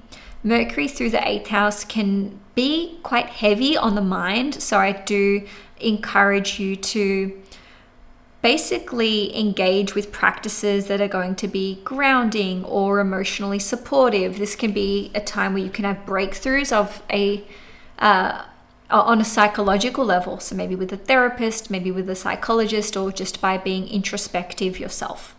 Now, on the 10th or the 11th, so around the same time, we're going to have Uranus stationing retrograde in Gemini in your 4th house at 5 degrees.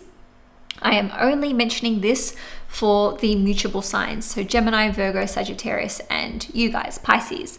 The Pisceans who will feel it the most will be those around 5 degrees, okay? We could say even 2 degrees up to 8 degrees, but essentially with Uranus retrograde in the 4th house, it could indicate that there's an abrupt change that comes through with your living situation. Maybe this is to do with where you're based, whether you are looking to buy or sell property, or your future living circumstances, or someone that you live with, or even like family dynamics as well. So it can be rather disruptive on that level if it's playing out on a tangible level, but on a more emotional, internal level, this can indicate that there's perhaps like a conversation with a family member or someone that you live with, or something that just shifts for you on that internal level, like I said, and that can be quite liberating, but it can also be like a shocking revelation in some instances. I'm not saying this to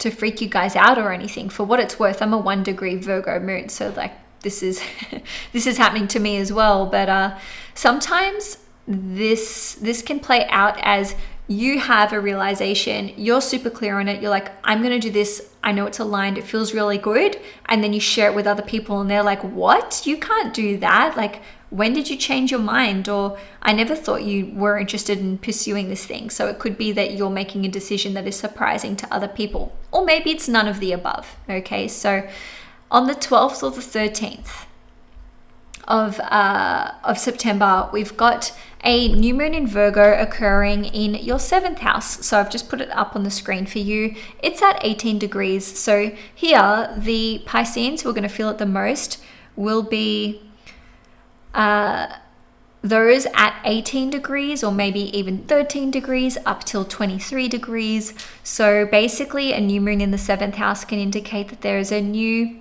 chapter that's starting in terms of a relationship or a commitment to another person, or even a new contract that you're potentially looking at signing. Fortunately, this new moon is making a sextile to Mars in Cancer in your 5th house.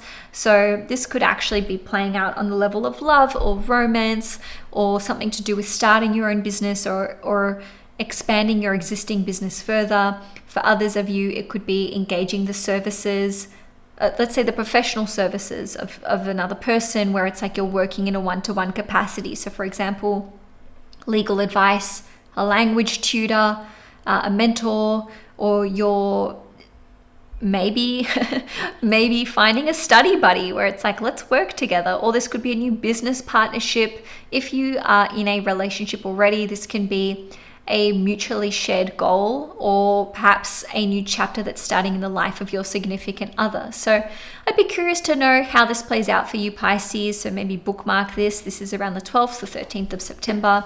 So something new coming up in terms of your one-on-one relationships, contracts, conditions, or obligations with another person.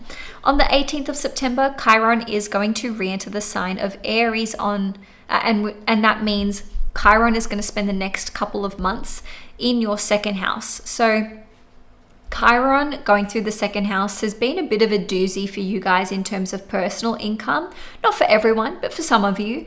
And so Chiron here is ready to close out its chapter. Chiron has been transiting your 2nd house for, I think it's close to 7 or 8 years now. After this 2-month period, you're done for like 50 years, okay? But what this means is you're having to reopen the wound to heal it once and for all, so that it can close and you can properly heal and move on. So there's going to be points during that 2-month period, and this is 2-month period where you're having to look at your self-worth, because that's what the 2nd house is really all about.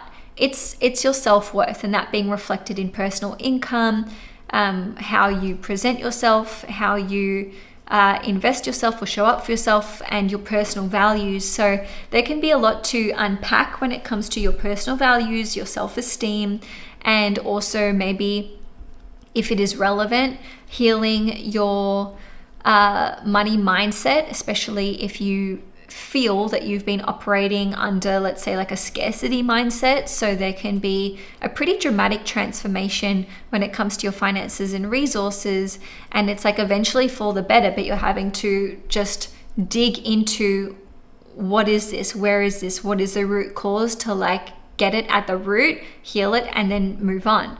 So on the 23rd of September, we're going to see the beginning of Libra season. So the sun will be transiting your 8th house. Mercury is already here. So again, there is a focus, isn't there, on finances and resources. But in this instance, it's like your shared resources, your shared bank accounts, investments, and what have you. On a different note, this again is shining a light on fears, insecurities, and just getting to the truth of the matter, like exposing things into the light. So it can be a very transformative month for you on a personal level, on a psychological level, and a spiritual level, and what have you. So we've got a full moon on the 26th or 27th if you're in Australia. The full moon's in the 3rd house. It is at 3 degrees. It is conjunct Neptune. Saturn is in the mix. Fortunately, it is sextiling Pluto in Aquarius as well as Uranus in Gemini.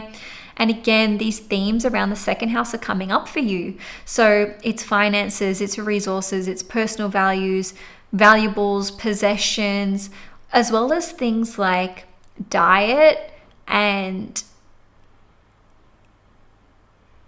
I just completely lost my train of thought.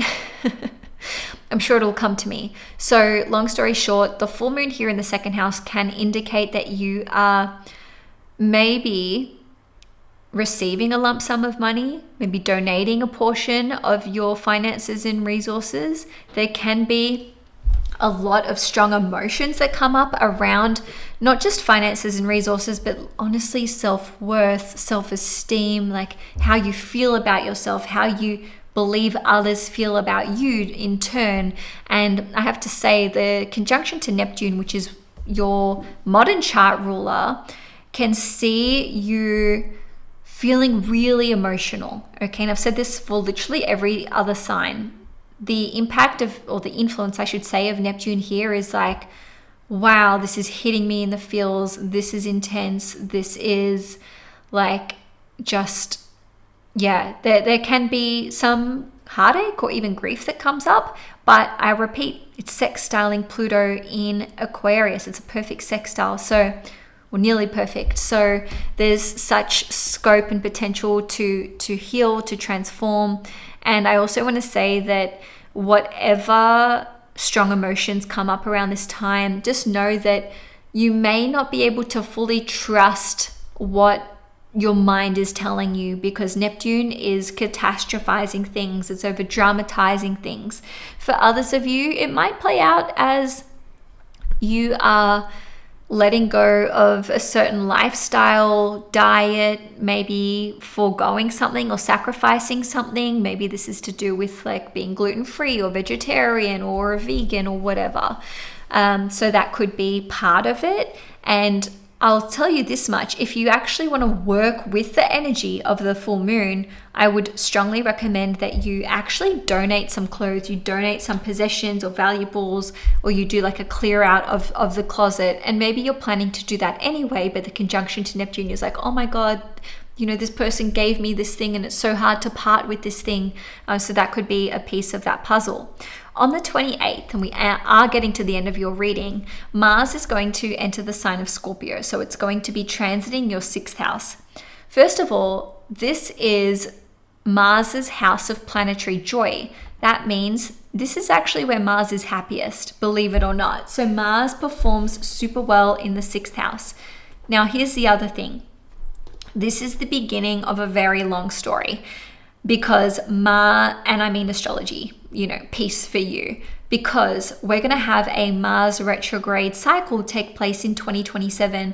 Mars is going to station retrograde in Virgo in sort of early mid-January, and then at some point it's going to retrograde back into Leo. But this whole quote-unquote saga or chapter won't be over until June 2027. So what takes place from the 28th of September onwards is going to be informing you of, hey, what's coming up with this retrograde. But if you do want to know what's coming up with the retrograde, I am going to be producing my 2027 yearly horoscopes for you guys. So they are underway. I've been doing the foundational work. I've got it all mapped out of everything that I'm going to be covering. And as of today, I've got my early bird pre-sale on. So that will be on for the next couple of weeks. So if you want to get your horoscope at the early bird pre-sale price, there's a link in the description box below,